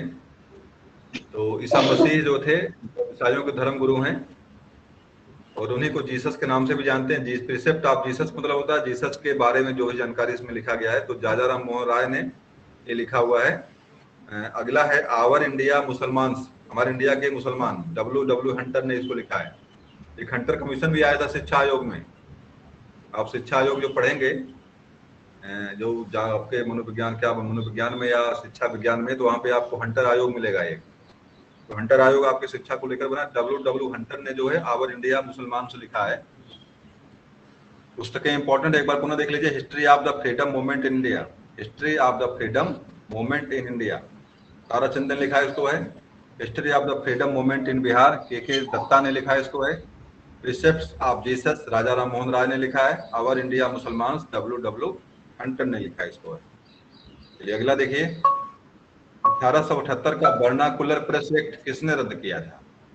एक वर्नाकुलर प्रेस एक्ट आया था, उसने सेंसर बोर्ड, जिसे अब वर्तमान सेंसर बोर्ड आपका है। अभी आप व्हाट्सएप पे कोई गलत चीज भेज देंगे तो उन पकड़ लिए जाएंगे, जेल चले जाएंगे आप। फेसबुक भेजेंगे, जेल चले जाएंगे। अखबार में कुछ निकालेंगे तो पकड़ लिए जाएंगे आप। तो इसी तरह से सेंसर बोर्ड लाया गया था प्रेस पर रोक लगाने के लिए। रिपन और लिटन दो नाम यहाँ पे आते हैं, एक लाने वाला था, एक रद्द करने वाला। बता दीजिए भाई, इसमें रद्द किसने किया था? बता दे, इसको रद्द करने वाले कौन थे? Lord Ripon. लॉर्ड रिपन ने इसको रिटर्न किया था। रिपन रिटर्न किए थे, मतलब उसको बंद कर दिए थे, वापस ले लिए थे इसको। और लिटन इसको लाने वाला था। वर्नाकुलर एक्ट को लाने वाला कौन था? लिटन लाने वाला था। और रिपन इसको, रिपन से रिटर्न याद कर लीजिए, रिपन से रिटर्न याद कर लीजिए, रिटर्न वापस कर लिया था, ये रद्द कर दिया था इसने। तो आपको भूलेगा नहीं, ये रिपन ने इसको वापस किया था और लिटन इसको लाने वाला था। लॉर्ड कर्जन के बारे में जानते हैं आप, है बंगाल विभाजन करने वाला था वो। लॉर्ड मिंटो के बारे में बहुत जानकारी नहीं है, थोड़ा सा इसको देखना पड़ेगा। तो 1878 में लॉर्ड रिपन ने वर्नाकुलर प्रेस एक्ट को रद्द किया था और लिटन इसको लाया था। तो लिटन ने प्रेस पर लगाई थी, प्रेस की सुनसा पर रोक लगाना लिटन था, और रोकने वाला उसको रद्द करने वाला रिपन था। चलिए बताइए सर, कहना चाह रहे हैं? हाँ सर, मार्ले मिंटो सुधार योजना था, एक लाया था वो। हाँ हाँ बिल्कुल बिल्कुल, लॉर्ड मिंटो मार्ले सुधार योजना, बिल्कुल। क्या हुआ था उसमें, कुछ याद है? सर वो शिक्षा के सुधार को लाया था। चलिए ठीक ठीक। शायद उसकी व्यवस्था किया था वो पढ़ाई के। हाँ चलिए, अच्छी बात है। अगला देखिए, अमेरिका में फ्री हिंदुस्तान अखबार किसने शुरू किया था? फ्री हिंदुस्तान अखबार, फ्री इंडिया, फ्री हिंदुस्तान अखबार निकालने वाला अमेरिका में था, कौन था? रामनाथ पुरी, जेबीडी कुमार, लाला हरदयाल, तारकनाथ दास। गदर अखबार निकालते थे अमेरिका में लाला हरदयाल। गदर फिल्म अभी आई थी, नहीं, तारकनाथ दास। लाला हरदयाल जो अमेरिका में गदर अखबार निकालते थे, गदर। और अब बताइए अगला, इसमें फ्री हिंदुस्तान है, इसको निकालने वाले कौन थे? तारकनाथ। चलिए बहुत सही जवाब आपका, तारकनाथ नहीं निकालते इसको है, तारकनाथ बिल्कुल सही है आपका। तारकनाथ दास ने फ्री हिंदुस्तान अमेरिका में अखबार निकाला था। और गदर की बात अगर आए, गदर पार्टी भी बनाने वाले वही थे, और गदर अखबार भी निकालने वाले कौन थे? लाला हरदयाल थे, अमेरिका में निकालते थे। चलिए अगला आ जाइए, इंडियन अर्नेस्ट, एक पुस्तक है इंडियन अर्नेस्ट, ये लेखक का नाम पूछ रहा है, लेखक कौन है? दादा भाई Naoroji, Annie Besant, Lala Lajpat Rai, Valentine सिरोल।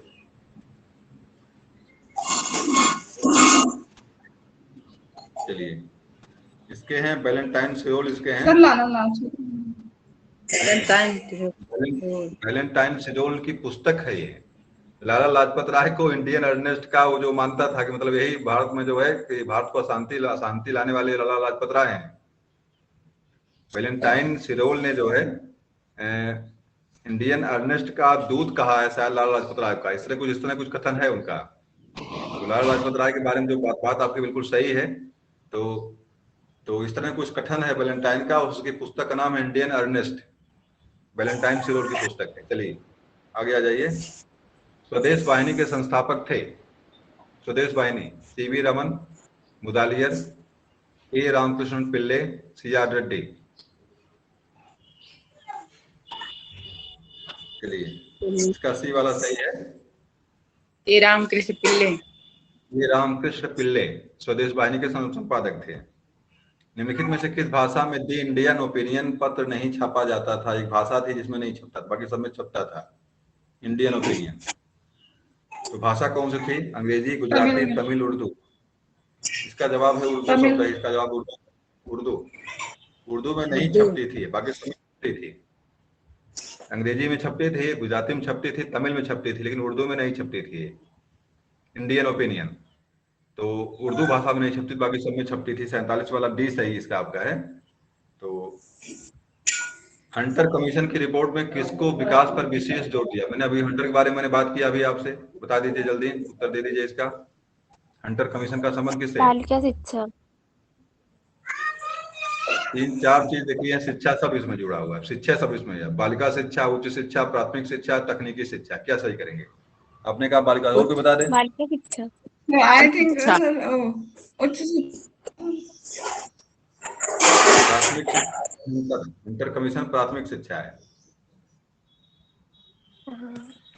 Inter commission का संबंध प्राथमिक शिक्षा से, प्राइमरी एजुकेशन से है। उच्च शिक्षा का संबंध जो है विश्वविद्यालय आयोग से था। उच्च शिक्षा जो बताया आपने, राधाकृष्णन ने शायद इसके आयोग के शायद अध्यक्ष थे, राधाकृष्णन अध्यक्ष शायद थे इसके। तो विश्वविद्यालय आयोग का उच्च शिक्षा संबंध था, और बाकी चीजें तो मुझे बहुत कंफर्म नहीं, लेकिन उच्च शिक्षा की बात जो की आपने, तो विश्वविद्यालय आयोग था वो। राधाकृष्णन शायद उसके थे, राधाकृष्णन नहीं थे शायद उसके। अगला देखिए, हंटर कमीशन याद रखिएगा, परीक्षा में कई बार परीक्षा में डेट भी इसका पूछता, डेट मुझे नहीं याद है, डेट इसका दिमाग में याद कर लीजिएगा, देख लीजिएगा एक बार, परीक्षा में पूछता है इसको, है आपके परीक्षा में आएगा। इस एक्ट के द्वारा भारत के गवर्नर जनरल को अध्यादेश जारी करने की शक्ति प्रदान की गई। गवर्नर जनरल अध्यादेश जारी कर सकता है, जैसे राष्ट्रपति आपका है अध्यादेश जारी कर सकता है, उसी तरह से गवर्नर जनरल भी अध्यादेश जारी कर सकता था। एक व्यक्ति उसको सहूलियत मिली थी, नाम बता दीजिए किसके तहत मिली थी उसको?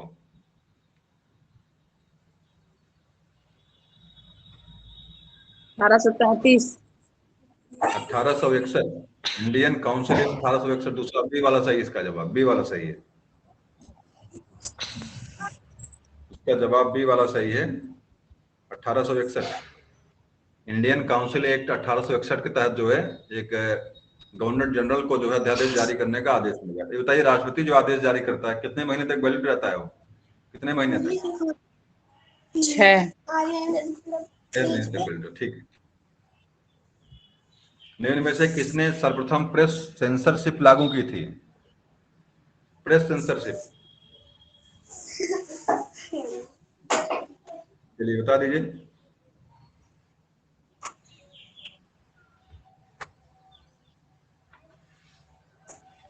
इसमें बिलेजली का नाम एक आता है, बिलेजली,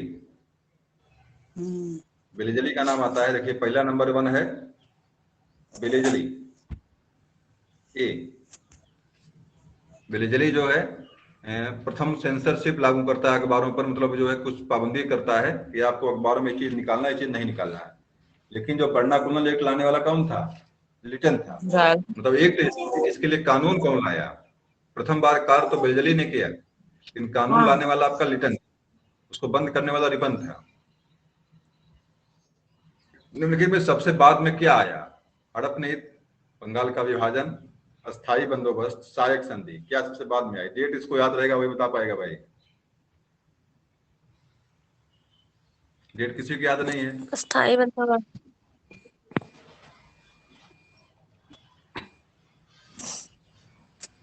हड़प जरा नीति। देख लो इसको, दुविधा लग रहा है मुझे।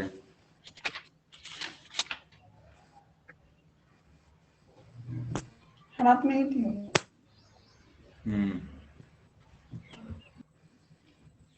ठीक है, इसका 51 का 20 सही है। बंगाल का 1905 बंगाल विभाजन हुआ 1905 में, सबसे 5 में बंगाल विभाजन आया है, सबसे बाद में। हड़प नीति के बारे में जो बात होती है इसमें, तो खास करके जो टाइम आपका है हड़प नीति को लेकर के, क्या नाम है, जब झांसी की रानी होने की जब बात आती है, झांसी की रानी जो प्रथम संग्राम आपका हुआ था 1857 में, स्वतंत्रता संग्राम, तो झांसी की रानी का उल्लेख उसी में मिलता है, बाद में मिलता है जाकर के है लास्ट में लगभग, हड़प नीति वाला जो है। तो वहां पर जो है कि मतलब हड़प नीति आपकी या सहायक संधि आपकी वहां पर थी। अस्थाई बंदोबस्त लाने वाला कौन था भाई? लॉर्ड कॉर्नवालिस शायद था, लॉर्ड कॉर्नवालिस। लाड़कानवालिस स्थायी बंदोबस्त। और सहायक संधि लाने वाला कौन था? सहायक संधि डलहौजी। लॉर्ड डलहौजी। तो सबसे बाद में बंगाल का विभाजन हुआ है, बंगभंग हुआ है। अभी आपका है सुमेलित करना, आपको है अखबारों के नाम है सुमेलित करना, आपको सबका मैंने सुमेलित पहले से किया हुआ है, आप मात्र देख लीजिए किसका कौन संपादक है, संपादक कौन किसके हैं, इतने को देखना आपको। इसमें हिंदू अखबार है, इसके संपादक हैं जी सुब्रमण्यम अय्यर, जी सुब्रमण्यम अय्यर। सुधारक एक अखबार है जिसके हैं जी के गोखले, जी के गोपाल कृष्ण गोखले सुधारक के संपादक थे। वॉइस ऑफ इंडिया दादा भाई नौरोजी थे इसके, भारत के वयोवृद्ध नेता। और बंगाली जो है यशयन बनर्जी, बंगाली अखबार निकलता है एक है, उसके हैं यशयन बनर्जी। तो चारों के आपके जो है मतलब संपादकों के नाम यहाँ पे हैं, मिलान मैच करना था आपको तो मैच कर दिया हमने। चलिए अगला देख लीजिए, निम्नलिखित में से किसके अंतर्गत भारत में सर्वप्रथम सर्वोच्च न्यायालय की स्थापना की गई थी? भारत सर्वोच्च न्यायालय कब बना था, किसके अंतर्गत बना था?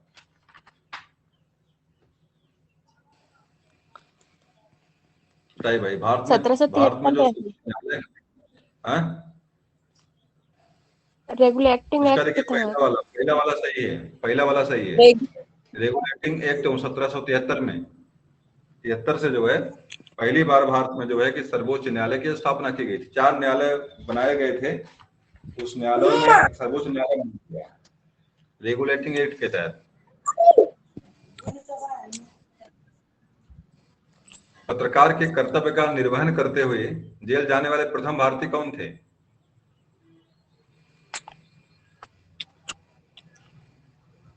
सुरेंद्रनाथ बनर्जी।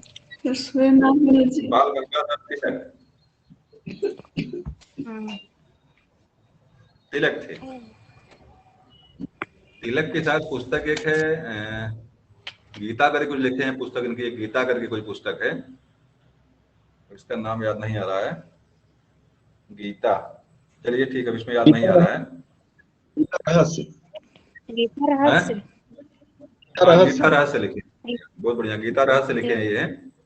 एक चीज और जानेगा तिलक के बारे में, तिलक के बारे में चीज और जानिएगा। तिलक जो है कहते थे कि अगर ये तेली तमोली और कोयरी कुंबी जो भी हैं, अगर ये लोग राजनीति करेंगे तो खेत कौन जोतेगा? अगर ये लोग पढ़े लिखेंगे तो खेत जोतने वाला कौन करेगा? ये तिलक का स्टेटमेंट है, मतलब बाल गंगाधर तिलक का कथन था जो कि राजनीति में महत्वपूर्ण भूमिका निभाते। वो कहते हैं अगर जो है कि लोग पढ़ने लगेंगे, कोयरी कुंबी तेली कोहार जो है, तो खेत जोतने वाला काम कौन करेगा? क्या संसद में आकर हल चलाना है? क्या संसद में आकर तेल बेचना है? मतलब ये था कि जो हिंदू व्यवस्था परंपरा जो थी, उस परंपरा को लागू रखने में महत्वपूर्ण भूमिका किसने निभाया? बाल गंगाधर तिलक ने निभाया। जी तिलक ने सर, जो है कि में एक अमृतसर जो है शांति का महाराष्ट्र भी है। हाँ, महाराष्ट्र में जो है 3-4 काम करते हैं ये। महाराष्ट्र में क्या बोलते हैं उसको, एक महोत्सव वहां महाराष्ट्र में शुरू करते हैं, नाम याद नहीं। गणपति बप्पा, क्या नाम उनका भैया? गणपति महोत्सव। जी और एक महोत्सव उनका और था वहीं पे, जो है कि एक महोत्सव और उनका था शिवाजी को लेकर के एक महोत्सव, शिवाजी को लेकर के थे। शिवाजी उत्सव, शिवाजी उत्सव, गणपति महोत्सव, ये मतलब है। और किए क्यों थे आपको पता नहीं होगा, लेकिन बता रहा हूं मैं आपको कि ये क्यों थे। समस्या क्या थी उसमें? उसमें एक ऐतिहासिक पुरुष उभर रहा था उसमें, समाज के विषमताओं को लेकर संघर्ष पर प्रयास कर रहा था, और लगातार लोग साथ जुड़ रहे थे उसके, और वो थे ज्योतिबा फुले। वो भी महाराष्ट्र के ही थे। महाराष्ट्र में इन्हीं के काउंटर करने के लिए इसने जो है कि 2 त्योहार वहां शुरू करते हैं, शिवाजी उत्सव और आपके गणपति उत्सव। 2 उत्सव शुरू करते हैं, और पूरी तरह से हमारी अंधी जनता जो है शिवाजी उत्सव में और गणपति उत्सव में लीन हो जाती है। गणपति उत्सव में क्या होता है कि गणेश जी की प्रतिमा आज भी होता है, गणेश जी की प्रतिमा बनाते लोग हैं, और गंगा जी में वहां समुद्र के किनारे जाकर फेंकते उसको। 10 दिन बाद, 10 दिन पूजा पाठ करेंगे। जैसे हमारे यहाँ लक्ष्मी पूजा, दुर्गा पूजा होती है, 7 दिन तक खूब पूजा पाठ करेंगे, माता माई दुर्गा माई जपेंगे। 8वें दिन करते क्या है? 8वें दिन गंगा जी में ले जाकर के या अगल बगल नदी में लेकर फेंकते हैं, कूड़ा बनाते हैं उसको, बनाते जाकर के। बता दूं मैं समस्या क्या थी। जो हिंदू थे, अंबेडकर जी बाकी लोगों के प्रयास से मंदिर में जाने का प्रयास कर रहे थे, मंदिरों को छूने का प्रयास, मंदिर में घुसने का प्रयास कर रहे थे। तो उसी का एक तरह से शोधन था ये, कि भैया माटी की मूर्ति बनाओ, पूजा पाठ बढ़िया से करो, और गंगा जी में जाकर के अशुद्ध हो ही गई। शूद्रों ने छू दिया इसको, मूर्ति को, दुर्गा जी को, काली जी को, अशुद्ध हो गई। अब अशुद्ध होने के बाद क्या करो? इनको ला करके गंगा जी में किनारे जाकर फेंकाओ। तो मंदिरों में हिंदुओं मुसलमानों को रोकने की व्यवस्था, तो उनके धर्म के जो उनके चीजें जो उफान मार रही थी, जो मजबूर कर रही थी ज्योतिबा फुले से जुड़ने के लिए, उसको उन्होंने यहाँ रोका। इस तरह से इस व्यवस्था में रोके वहां पे वो। आज भी हम लोग करते क्या है? आज भी जब आपका दुर्गा पूजा, लक्ष्मी पूजा जब आती है, तो हम लोग यही काम करते हैं। आज भी बाबा लोग चाहते हैं कि आप लोग मंदिरों में आओ और आकर के दुर्गा माई, काली माई पैर छुओ, दूर से पैसा चढ़ाओ और निकल जाओ। आपके बस में इतना है कि आप जो माटी की मूर्ति बनाओ, और माटी की मूर्ति बनाकर गंगा जी में जाकर के फेंको। यही काम आप कर सकते हैं। आज भी हम लोग करते हैं, लेकिन कहीं कहीं से बहुत सारी क्रांतियां, बहुत सारे समाज सुधारक लोग लगे हुए हैं, और जो इस चीजों को लोगों को समझाने का प्रयास कर रहे हैं। बहुत सुधार भी हो रहा है। धीरे धीरे लोग बंद कर रहे हैं, लेकिन धीरे धीरे लोग जुड़ भी रहे हैं। 5 साल में जब से भाजपा आई, तब से इसका बखान और बढ़ गया। इसका है दुर्गा पूजा और लक्ष्मी पूजा, सरकार इसको बढ़ावा देती है और पैसा रुपया देती है, इसके लिए है। और तो चाहते धर्म कर्म में लगे रहो, आप पढ़ो लिखो मत। और जानते हैं हमारे बच्चे साल भर के लगभग 3-4 महीना जो है इन फालतू के त्योहारों में अपना टाइम बर्बाद करते हैं, फालतू के त्योहारों में, जिसका कोई मतलब नहीं है। उतना टाइम में अगर इलाहाबाद बनारस जाके पढ़े तो बहुत आगे निकल सकते हैं। जितना पैसा रुपया जो बर्बाद करते हैं मूर्ति बनाने में, कम 27,000, 28,000, 50,000 लगता है मूर्ति लाने में और उसको व्यवस्था करने में। उसको उतने की अगर पुस्तकालय बनवा दे, गाँव बनवा दे, बनवा देंगे, तो गाँव के बच्चे पढ़कर आगे निकल जाए। लेकिन हमारा समाज ये काम कभी नहीं करेगा। उसको बस मूर्ति बनाना है, बना के फेंकना है, पुस्तकालय नहीं बनवाएगा कभी वो। लेकिन आप लोगों से ये निवेदन है कि अगर अवसर कभी मिले अगर आपको इस तरह का, कम से कम गांव में एक पुस्तकालय बनवा दे, जहां बच्चे बैठ के पढ़ें, बैठ के पढ़ सकें बैठ करके। ये काम आप लोग जरूर करिएगा, इस तरह कोई अवसर मिलता है तो। चलिए ठीक है, पत्रकार के कर्तव्य का निर्वहन करते हुए बाल गंगाधर तिलक का नाम यहाँ पे आता है। आगे है, मैडम भीकाजी कामा से संबंधित निम्नलिखित कथनों पर विचार कीजिए। मैडम कामा ने 1907 में पेरिस में आयोजित अंतर्राष्ट्रीय सोशलिस्ट सम्मेलन में राष्ट्रीय ध्वज फहराया था। मैडम कामा दादा भाई नौरोजी की सचिव रही। मैडम कामा माता पिता भारतीय थे। उपयुक्त कथनों में से कौन सही है? आपको सही टिक करना है, इसमें कौन सही कौन गलत है। 1-2 तो सही लग रहा है सर। 55 का बी सही है, 55 का बी सही है। 2 और 3 सही है, पहला वाला सही नहीं है। तो मैडम सी सर कामा दादा भाई नौरोजी की निजी सचिव थी। जी। और मैडम कामा के माता पिता पारसी थी, मतलब पर्शियन थी ये। अच्छा। 2 चीजें सही यहाँ पे हैं, बाकी सही इसमें नहीं है। झंडा को लेकर के जो झंडा फहराने वाली बात आती है, तो झंडा जो है कि पेरिस में नहीं फहराया गया था। प्रथम बार झंडा कहाँ फहराया गया था भारत का? सर लाहौर में फहराया गया था, लाहौर में। राहुल क्या नाम है, रावी नदी के तट पर फहराया गया था, राहुल लाहौर में। लाहौर में भारत में प्रथम बार साल लाहौर में फहराया गया था। 1933 या 30 में।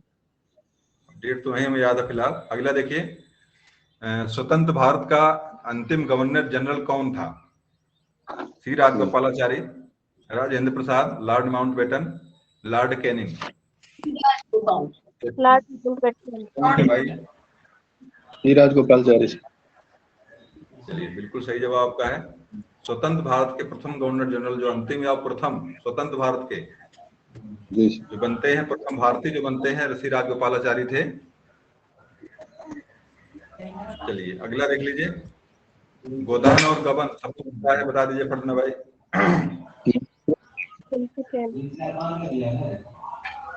मुंशी प्रेमचंद। मुंशी प्रेमचंद। रविन्द्रनाथ टैगोर का नाम जागरण। कालिदास के बारे में बताइए भाई, कालिदास ने क्या क्या लिखा, बता दीजिए। कालिदास ने क्या क्या लिखा है? रघुवंशम, अभिज्ञान शकुंतलम, कुमार संभव, विक्रमादित्य, अभिज्ञान शाकुंतलम।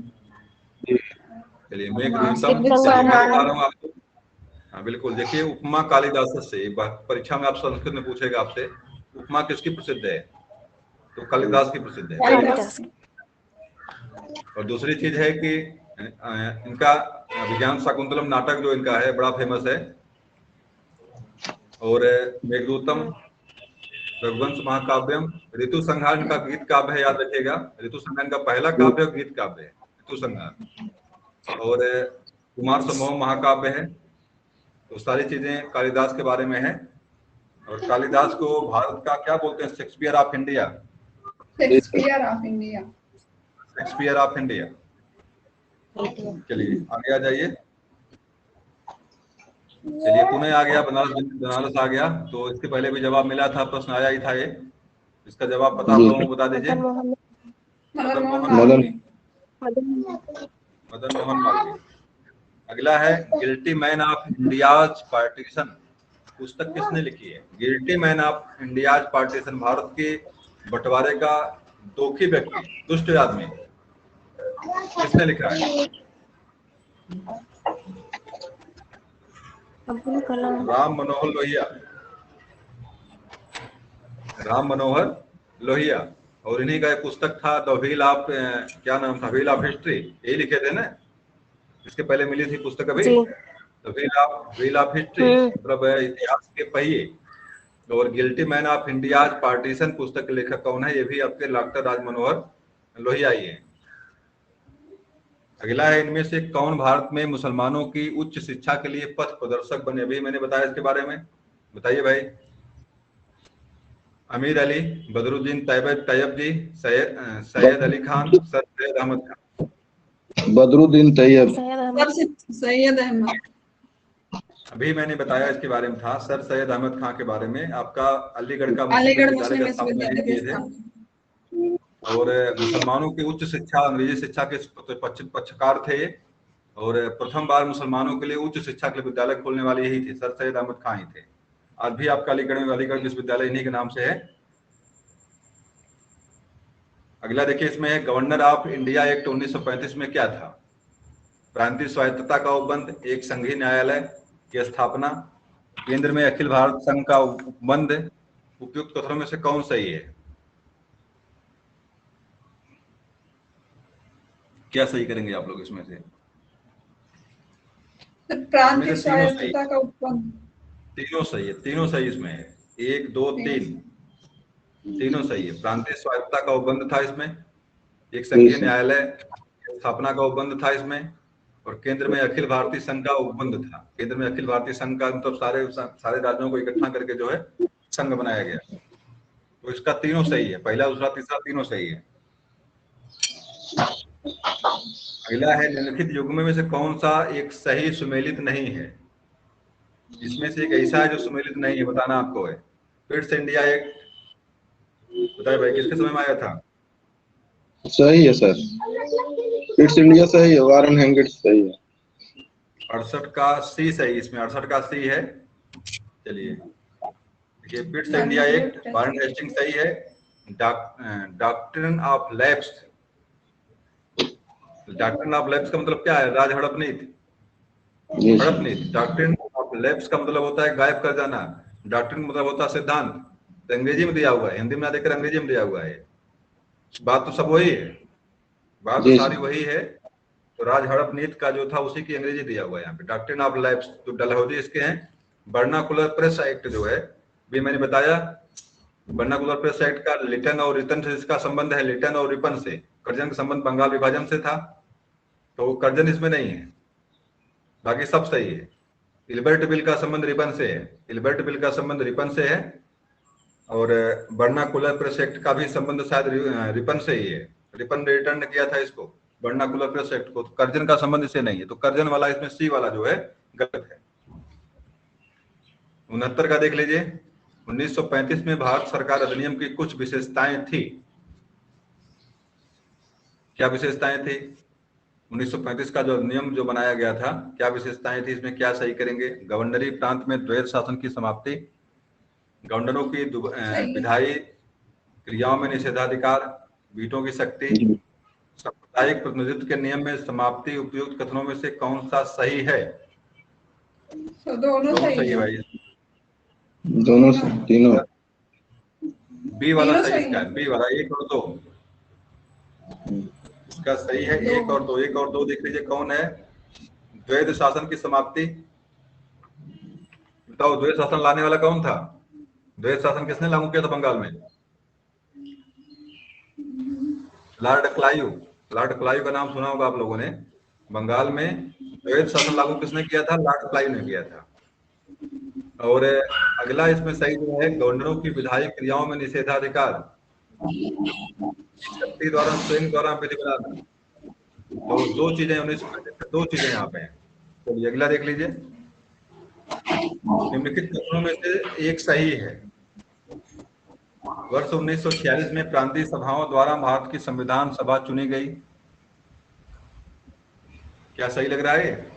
1946 में प्रांतीय सभाओं द्वारा भारत की संविधान सभा चुनी गई थी। जवाहरलाल नेहरू, एम.एन. जिन्ना और वल्लभ भाई पटेल की संविधान सभा के सदस्य थे। भारत की संविधान सभा का प्रथम अधिवेशन जनवरी 1947 में हुआ था। भारत का संविधान 26 जनवरी 1950 को अंगीकृत किया गया। सही है।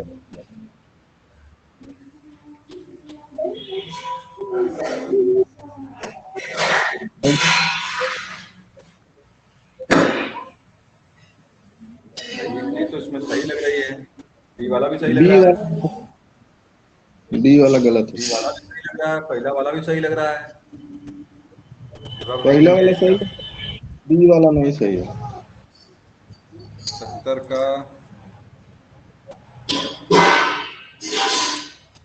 क्यों संविधान कब स्वीकार किया गया था? 26 भारत का संविधान सर स्वीकार तो 26 जनवरी 19 को स्वीकार अगर किया गया होता तो 1950 में है। अंगीकृत कहा गया तो 26 नवंबर 1950 को अंगीकृत हुआ। चलिए बहुत बढ़िया। तो इसका पहला वाला सही, इसका पहला सही है। देखिए भारत की पहला वाला सही किया, इसमें सही देखा मैंने उसको। 1946 में प्रांतीय सभाओं द्वारा जो है भारत के संविधान सभा का निर्वाचन किया गया था। मतलब संविधान सभा जो बनी थी, 296 लोग जो उसमें चुने गए थे, उसमें प्रांतीय सभाओं से लोगों को लिया गया था। जवाहरलाल नेहरू और एम.एम. जिन्ना, वल्लभ भाई पटेल इसके सदस्य नहीं थे। जी सर, और सच्चिदानंद सदस्य बने थे इसके, अस्थायी बने थे। भारतीय संविधान की सभा का प्रथम अधिवेशन कब हुआ था बताइए? प्रथम अधिवेशन कब हुआ था इसका? 9 दिसंबर 1947। 9 दिसंबर, हाँ 9 को, 9 को अस्थायी बनाए गए थे, सिंघा जी बनाए गए थे। बाद में राजेंद्र प्रसाद को चुना गया 11 को है। फिर 13 को ये भी गलत। हाँ चलिए ठीक है, आगे आ जाइए। आपको सुमेलित करना है। सुमेलित मैंने पहले से किया हुआ है, देख लीजिए एक बार। First India war of independence के पुस्तकें, इसके लेखक कौन कौन से हैं? First India war of independence के विनायक दामोदर लेखक किसके हैं? इसके लेखक विनायक दामोदर हैं। अभी आप कई बार देख चुके हैं, कोई समस्या नहीं है। लाइफ डिवाइन भी इसके पहले मिला था आपको। लाइफ डिवाइन के लेखक कौन है भाई? अरविंद घोष। और साधना के लेखक हैं रविन्द्रनाथ टैगोर। तो चारों चीजें आप यहीं पे हैं। चलिए आगे देख लीजिए। निम्नलिखित युग्मों में से कौन से सही सुमेलित है?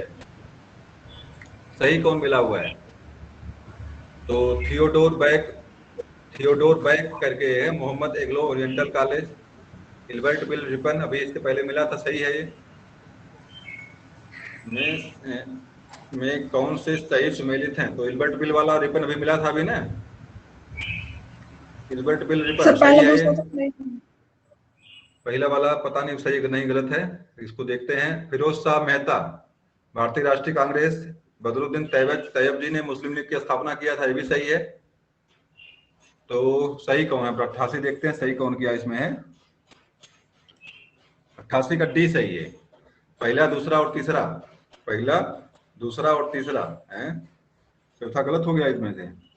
मुस्लिम लीग की स्थापना, मुस्लिम लीग की स्थापना किसने किया था? किसी को पता है? जिन्ना ने किया था क्या? नहीं, कोई और किया था मुस्लिम लीग। आगा खान ने किया था क्या? आगा खान ने किया था क्या? हाँ सर, आगा मुस्लिम लीग की स्थापना आगा खान ने किया था, ठीक है। तो देखिए पहला, दूसरा, तीसरा सही इसका है। तो Theodore Beck, Mohammad Anglo Oriental College, Hilbert bill Ripon का है, फिरोज शाह मेहता भारतीय राष्ट्रीय कांग्रेस से। अब भारतीय राष्ट्रीय कांग्रेस में क्या थे पता नहीं इनको इसके बारे में। फिरोज शाह मेहता। 90 देख लीजिए। निम्नलिखित में से किसने सोम प्रकाश नामक समाचार पत्र शुरू किया? बहुत इंपॉर्टेंट है ये। सोम प्रकाश बता दीजिए भाई। सोम प्रकाश अखबार किसने निकाला था? समाचार पत्र किसने निकाला था? दयानंद सरस्वती ने, ईश्वर चंद्र विद्यासागर ने, राजा राम मोहन राय ने, सुरेंद्रनाथ मुखर्जी ने, किसने निकाला था? इसका जवाब है विद्यासागर, ईश्वर चंद्र विद्यासागर। दयानंद सरस्वती पुस्तक का नाम बताइए भाई, क्या लिखा इन्होंने? दयानंद सरस्वती पुस्तक का नाम बताइए।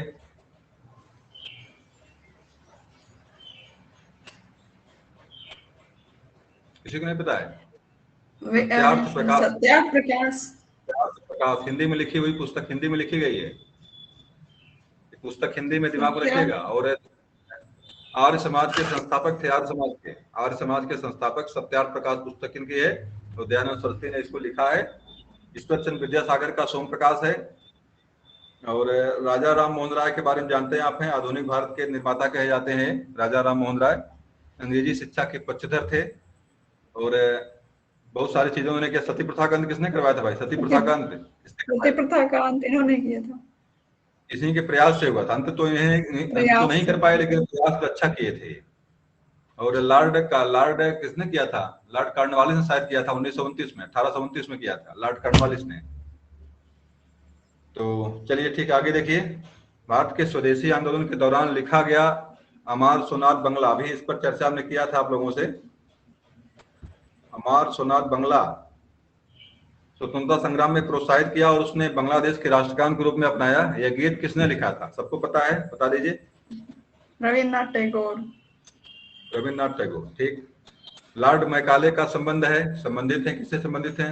सोना के सुधार से, सेना के सुधार से, सती प्रथा की समाप्ति से, अंग्रेजी शिक्षा से। लॉर्ड मैकाले का जो है अंग्रेजी शिक्षा है, इसी को लेकर ये मतलब करता है और अंत में सफल भी होता है लॉर्ड मैकाले। लॉर्ड मैकाले ने कहा था कि भारत की संपूर्ण पुस्तकें अगर इकट्ठा कर लीजिए और किसी अंग्रेज के एक अलमारी पुस्तक इकट्ठा कर लीजिए, सबसे बराबर है उसके बराबर। भारत के वेदों पुराणों में झाड़ने फूकने के मंत्र लिखे हुए हैं। गधा के रास्ता काटने पर कौन सा मंत्र लगेगा, बिल्ली रास्ता काटने पर कौन सा मंत्र उसमें काम करेगा, ये सब लिखे हुए हैं। ये लाइन किसकी थी? लॉर्ड मैकाले की थी। पढ़ा भी था उसने, वास्तव में सही ये सब लिखा हुआ है। अभी आप सावर मंत्र पढ़ लीजिए, मेरे पास है, कोई किसी को मिलेगा तो मैं सावर मंत्र मेरे पास है, उसमें लिखा हुआ कि मतलब बिच्छी मारने पर कौन सा मंत्र। अभी आज भी लोग करते हैं, बिच्छी काटने पर भागे हुए जो उसके पास जाते हैं और वहां मंत्र झाड़ता हो, मंत्र पढ़ता और बिच्छी झाड़ता उनके। सांप काटने पर भागे हुए लोग सांप के पास जाते हैं। मतलब आज भी जो दिमाग की जो दास्ता है, जो सौर मंत्रों में लिखा हुआ है, आज भी लोगों काम करते हैं, लेकिन मर जाते हैं, मरते हैं, वो मरते हैं। सांप काटने से कोई मरता नहीं है, सांप के जहर से कम लोग मरते हैं, सांप के घबराने से लोग मरते हैं। और सौर मंत्र वाले करते क्या है, वो मंत्र वाले क्या करते हैं, आपके मन का भय खत्म कर देते हैं, कहते हैं मैं आपके साथ खड़ा हुआ, बच जाएंगे आप, और वहीं से आपकी विजय शुरू होती वहीं से है। तो मंत्र कभी भी सांप काटने पर, गोजर काटने पर, बिच्छी काटने पर आप दवा लीजिए, सही हो जाएंगे। भागे हुए कभी भी झरवाने व फुकवाने के पास जाएंगे तो आपको हो सकता है कि लौटे ना वहां से तो ये गलती ना करिएगा, ये सब चीजें लिखा हुआ है। चलिए, निम्नलिखित में से किसने सुबह आजादी नामक कविता लिखी? सुबह आजादी,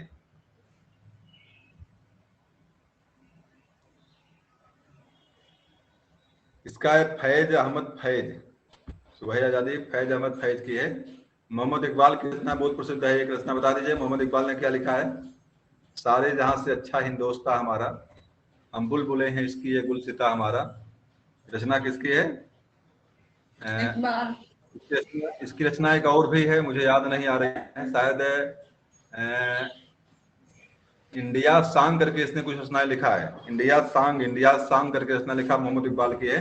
पहले तो भारत के समर्थक थे, बाद में जो है कि पाकिस्तान चले जाते हैं मोहम्मद इकबाल, पाकिस्तान के अलग होने पर। चलिए, निम्नलिखित में से कौन सा एक जनरल अबुल कलाम आजाद द्वारा प्रकाशित है? एक जनरल है, मतलब एक अखबार है, जनरल माने अखबार होता है, जर्नलिस्ट माने अखबार निकालने वाला। तो अल हिलाल, कामरेड, द इंडियन सोसाइटी, सियोलॉजिस्ट, जमींदार, किसने? अब्दुल कलाम ने क्या निकाला था? अल हिलाल। अल हिलाल। अल हिलाल जो है रचना, अल हिलाल अखबार जो है, शायद अरबी में निकलता था ये, अब्दुल कलाम आजाद ने इसको निकाला था, अरबी में निकलता शायद था ये। अगला है सूची ए को सूची सेकंड से मिलाइए। पहले मैंने मिलान कर दिया, मात्र आप देख लीजिए। बंकिम चंद्र ने देवी नथुरानी लिखा है। इनकी रचनाएं कई ठो सामने आ रही हैं, बंकिम चंद्र चटर्जी की। अभी तो आप क्या जानते थे? आनंद मठ, लेकिन कई रचनाएं इनकी दुर्गेश नंदिनी, देवी नथुरानी, रचनाएं कई से आ चुकी इनकी हैं। दीनबंधु मिश्र का जो प्रसिद्ध है नील दर्पण, नील विद्रोह सुना ना? नील विद्रोह सुना आप लोगों ने? नील विद्रोह, तो दीनबंधु मिश्र का जो है नील विद्रोह, उसी नील विद्रोह पर लिखा गया नील दर्पण है। प्रेमचंद के बारे में आप जानते ही हैं, शतरंज के खिलाड़ी, इंटर में शायद था ये। देवकी नंदन खत्री का चंद्रकांता है, चंद्रकांता उपन्यास है, प्रथम बार किसी ने अय्यारी उपन्यास लिखा, तो देवकी नंदन खत्री ने लिखा है चंद्रकांता है, परीक्षा में कई बार पूछा गया है। गोल्डन थ्रेशहोल्ड नामक कविता संग्रह किसका है भाई? 96। चलिए बता दीजिए, सरोजिनी नायडू का है ये। यस, सरोजिनी नायडू का है गोल्डन थ्रेशहोल्ड। भारत की प्रथम राज्यपाल भी शायद रही है ये। यूपी की प्रथम राज्यपाल कौन थी भाई? यूपी की प्रथम राज्यपाल सरोजिनी नायडू। बताए कोई? यूपी की नहीं थी, यूपी की थी सरोजिनी नायडू।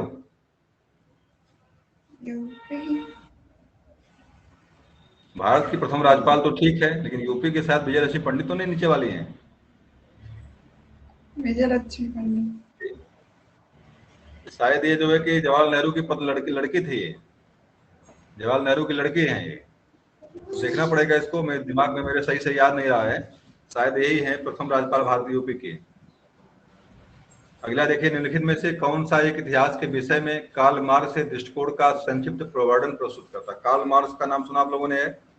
पुस्तक का नाम बताइए कितना? कार्ल मार्क्स ने पुस्तक कौन सी लिखी है? कोई टाइम बता दे हमको, कोई भाई टाइम बता दे। 8:20 हो गया सर।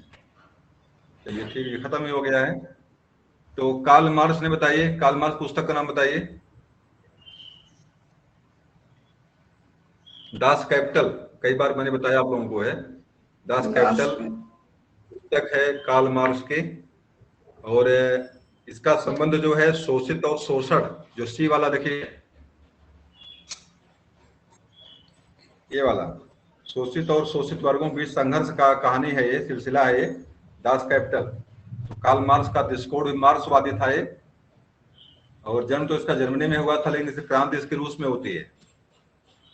क्रांति कहाँ होती है? रूस में होती है। जन्म इसका जर्मनी में हुआ था। कार्ल मार्क्स की पुस्तक का प्रभाव था कि मतलब जर्मनी में जन्म लिया इसने, लेकिन क्रांति कहाँ करवाता? रूस में क्रांति करवाता है।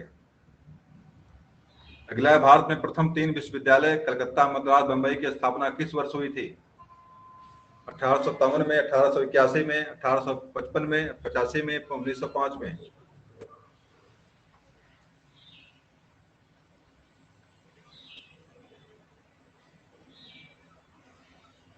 बताइए भाई।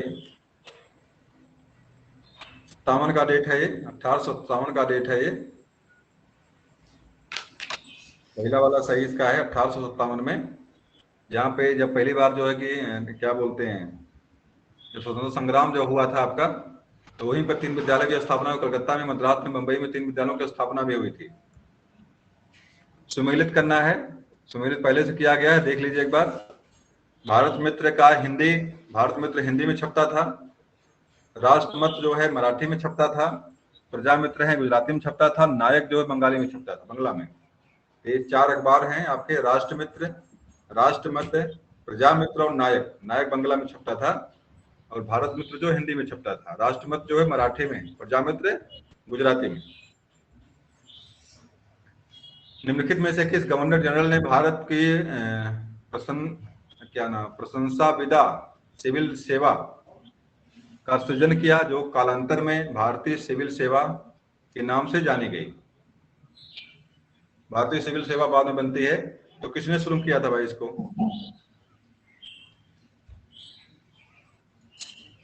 लॉर्ड कॉर्नवालिस शुरू किया, साथ किए थे इसको। देखते हैं सही क्या है। 181 सही है। लॉर्ड कॉर्नवालिस ने सिविल सेवा शुरू किया था, इसका वर्तमान में इसको हम इंडियन सिविल सेवा IS कहता है, ICS कहते हैं। तो लॉर्ड कॉर्नवालिस ने इसकी शुरुआत किया था। इस अधिनियम में भारतवासियों को अपने देश में प्रशासन में कुछ हिस्सा लेना संभव बनाया। तो प्रशासन में कुछ आप भी भागीदारी कर सकते हैं। अधिनियम कौन सा था वो? इसका इंडियन काउंसिल एक्ट 1861 है। बी वाला सही इसका है, बी वाला इंडियन काउंसिल एक्ट 1861, बी वाले इसमें इसका संबंध है। चलिए, समय बहुत निकल चुका है, मुझे भी स्कूल जाना अब है। एक देख लीजिए और बस मैं बंद कर लेता हूं। जब भारत की स्वतंत्रता प्राप्त हुई थी, यूनाइटेड किंगडम में निम्न में से किस पार्टी की सत्ता थी? जब भारत को गद्दी मिली थी, मतलब भारत जब आजाद हुआ था, उसमें पार्टी कौन सी थी वहां पे? उसकी पार्टी थी, उसमें लेबर पार्टी वहां पे थी, लेबर पार्टी। किस वर्ष राष्ट्रीय गीत वंदे मातरम पहली बार गाया गया था? 1886 है, उसका डेट है 1886, पहली बार गाया गया था ये वंदे मातरम। निम्नलिखित अंग्रेज शासकों में से समाचार पत्रों पर से प्रतिबंध हटाने का श्रेय किसको है? समाचार पत्रों पर प्रतिबंध किसने लगाया? हटाने वाला काम कौन करता है? William Bentinck, William Metcalfe, William Macaulay, Lord Hardinge और लॉर्ड क्लाइव। इसका तो नाम ही नहीं आया। 105 बता दीजिए भाई। 105 का बी सही है, लॉर्ड मैडकाफ।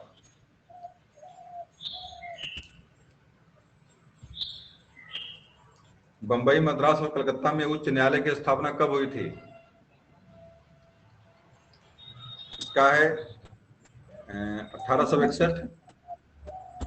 1861 सही इसका है, बंबई, मद्रास और कलकत्ता में। बस 4 ठो और बचे हुए हैं, इसको खत्म कर लेते हैं जल्दी से। इल्बर्ट बिल विवाद किससे संबंधित है? इल्बर्ट बिल विवाद, इल्बर्ट बिल रिपन के समय में आया था। इसका संबंध किससे है?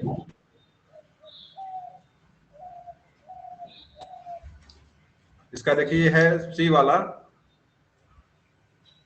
इसमें हुआ था, यूरोप के लोगों के मामलों की सुनवाई करने के लिए भारतीय न्यायाधीशों पर लगाई गई अयोग्यता को हटाया गया। इल्बर्ट बिल से पहले एक नियम बनाया गया था कि कोई भारतीय न्यायाधीश किसी अंग्रेज पर लगाए गए मुकदमे की सुनवाई नहीं कर सकता। इल्बर्ट बिल जो आता है उसमें इस चीज को हटा दिया गया, नहीं, कोई भी भारतीय न्यायाधीश जो है अंग्रेजों पर लगाए गए प्रतिबंध को सुन सकता है। सी वाला इसका जवाब, इल्बर्ट बिल का संबंध जो है मतलब अंग्रेज पर लगाए गए मुकदमे को सुनने की क्षमता भारतीयों के अंदर है, इस न्यायाधीश सुन सकते हैं इसके। निम्नलिखित में से कौन सी घटना सबसे पहले हुई थी? चलिए 108 का बी सही है। मित्र ने नील दर्पण का लेखन किया। क्या कौन था भैया, कौन मित्र थे वो, बता दीजिए। इसलिए मैंने मित्र गायब कर दिया था। मित्र का नाम बताइए, अभी मिला था इसके पहले आपको। नील दर्पण किसने लिखा है? दीनबंधु मित्र, दीनबंधु मित्र ने लिखा इसको है, बंधु नाम उनका है। नील दर्पण। भारत छोड़ो का नारा किसने दिया था? महात्मा गांधी। महात्मा गांधी ने दिया था, लेकिन नारे में यहाँ मेहर अली का नाम लिखा हुआ है, यूसुफ मेहर अली। गांधी जी ने इसको प्रेषित किया था वहां से, बिल्कुल सही है। छोड़ो आंदोलन, भारत छोड़ो आंदोलन, भारत छोड़ो यहाँ लिखा हुआ है, आंदोलन नहीं है। भारत छोड़ो क्वाइट इंडिया का नारा किसने दिया था? यूसुफ मेहर अली ने इसका यहाँ पे सही किया गया है। और लास्ट में आपका अंतिम प्रश्न आपका है, मुस्लिम लीग एवं भारतीय राष्ट्रीय कांग्रेस के बीच राजनीतिक गतिरोध को दूर करने के लिए CR फार्मूला लाया गया था 1944 में। इसको किसने बनाया था? कांग्रेस और आपका जो है कि क्या नाम है, मुस्लिम लीग में हो गया था। इसके लिए CR फार्मूला आया था, किसने लाया था भाई? CR के नाम से ही प्रसिद्ध है। CR इसमें कौन, CR किसे कहते हैं? राजगोपालाचारी। राजगोपालाचारी को CR के नाम से भी जानते हैं, चक्रवर्ती राजगोपालाचारी। तो CR फार्मूला 1944 में लाया गया था। भारत के मुस्लिम लीग और कांग्रेस के बीच में दूरी को कम करने के लिए लाया गया था इसको। तो इसका यहीं पे अब समाप्त होता है आज की कक्षा।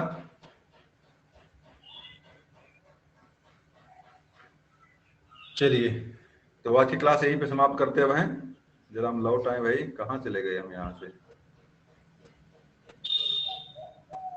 ये कहाँ से आ गया? चलिए ठीक है।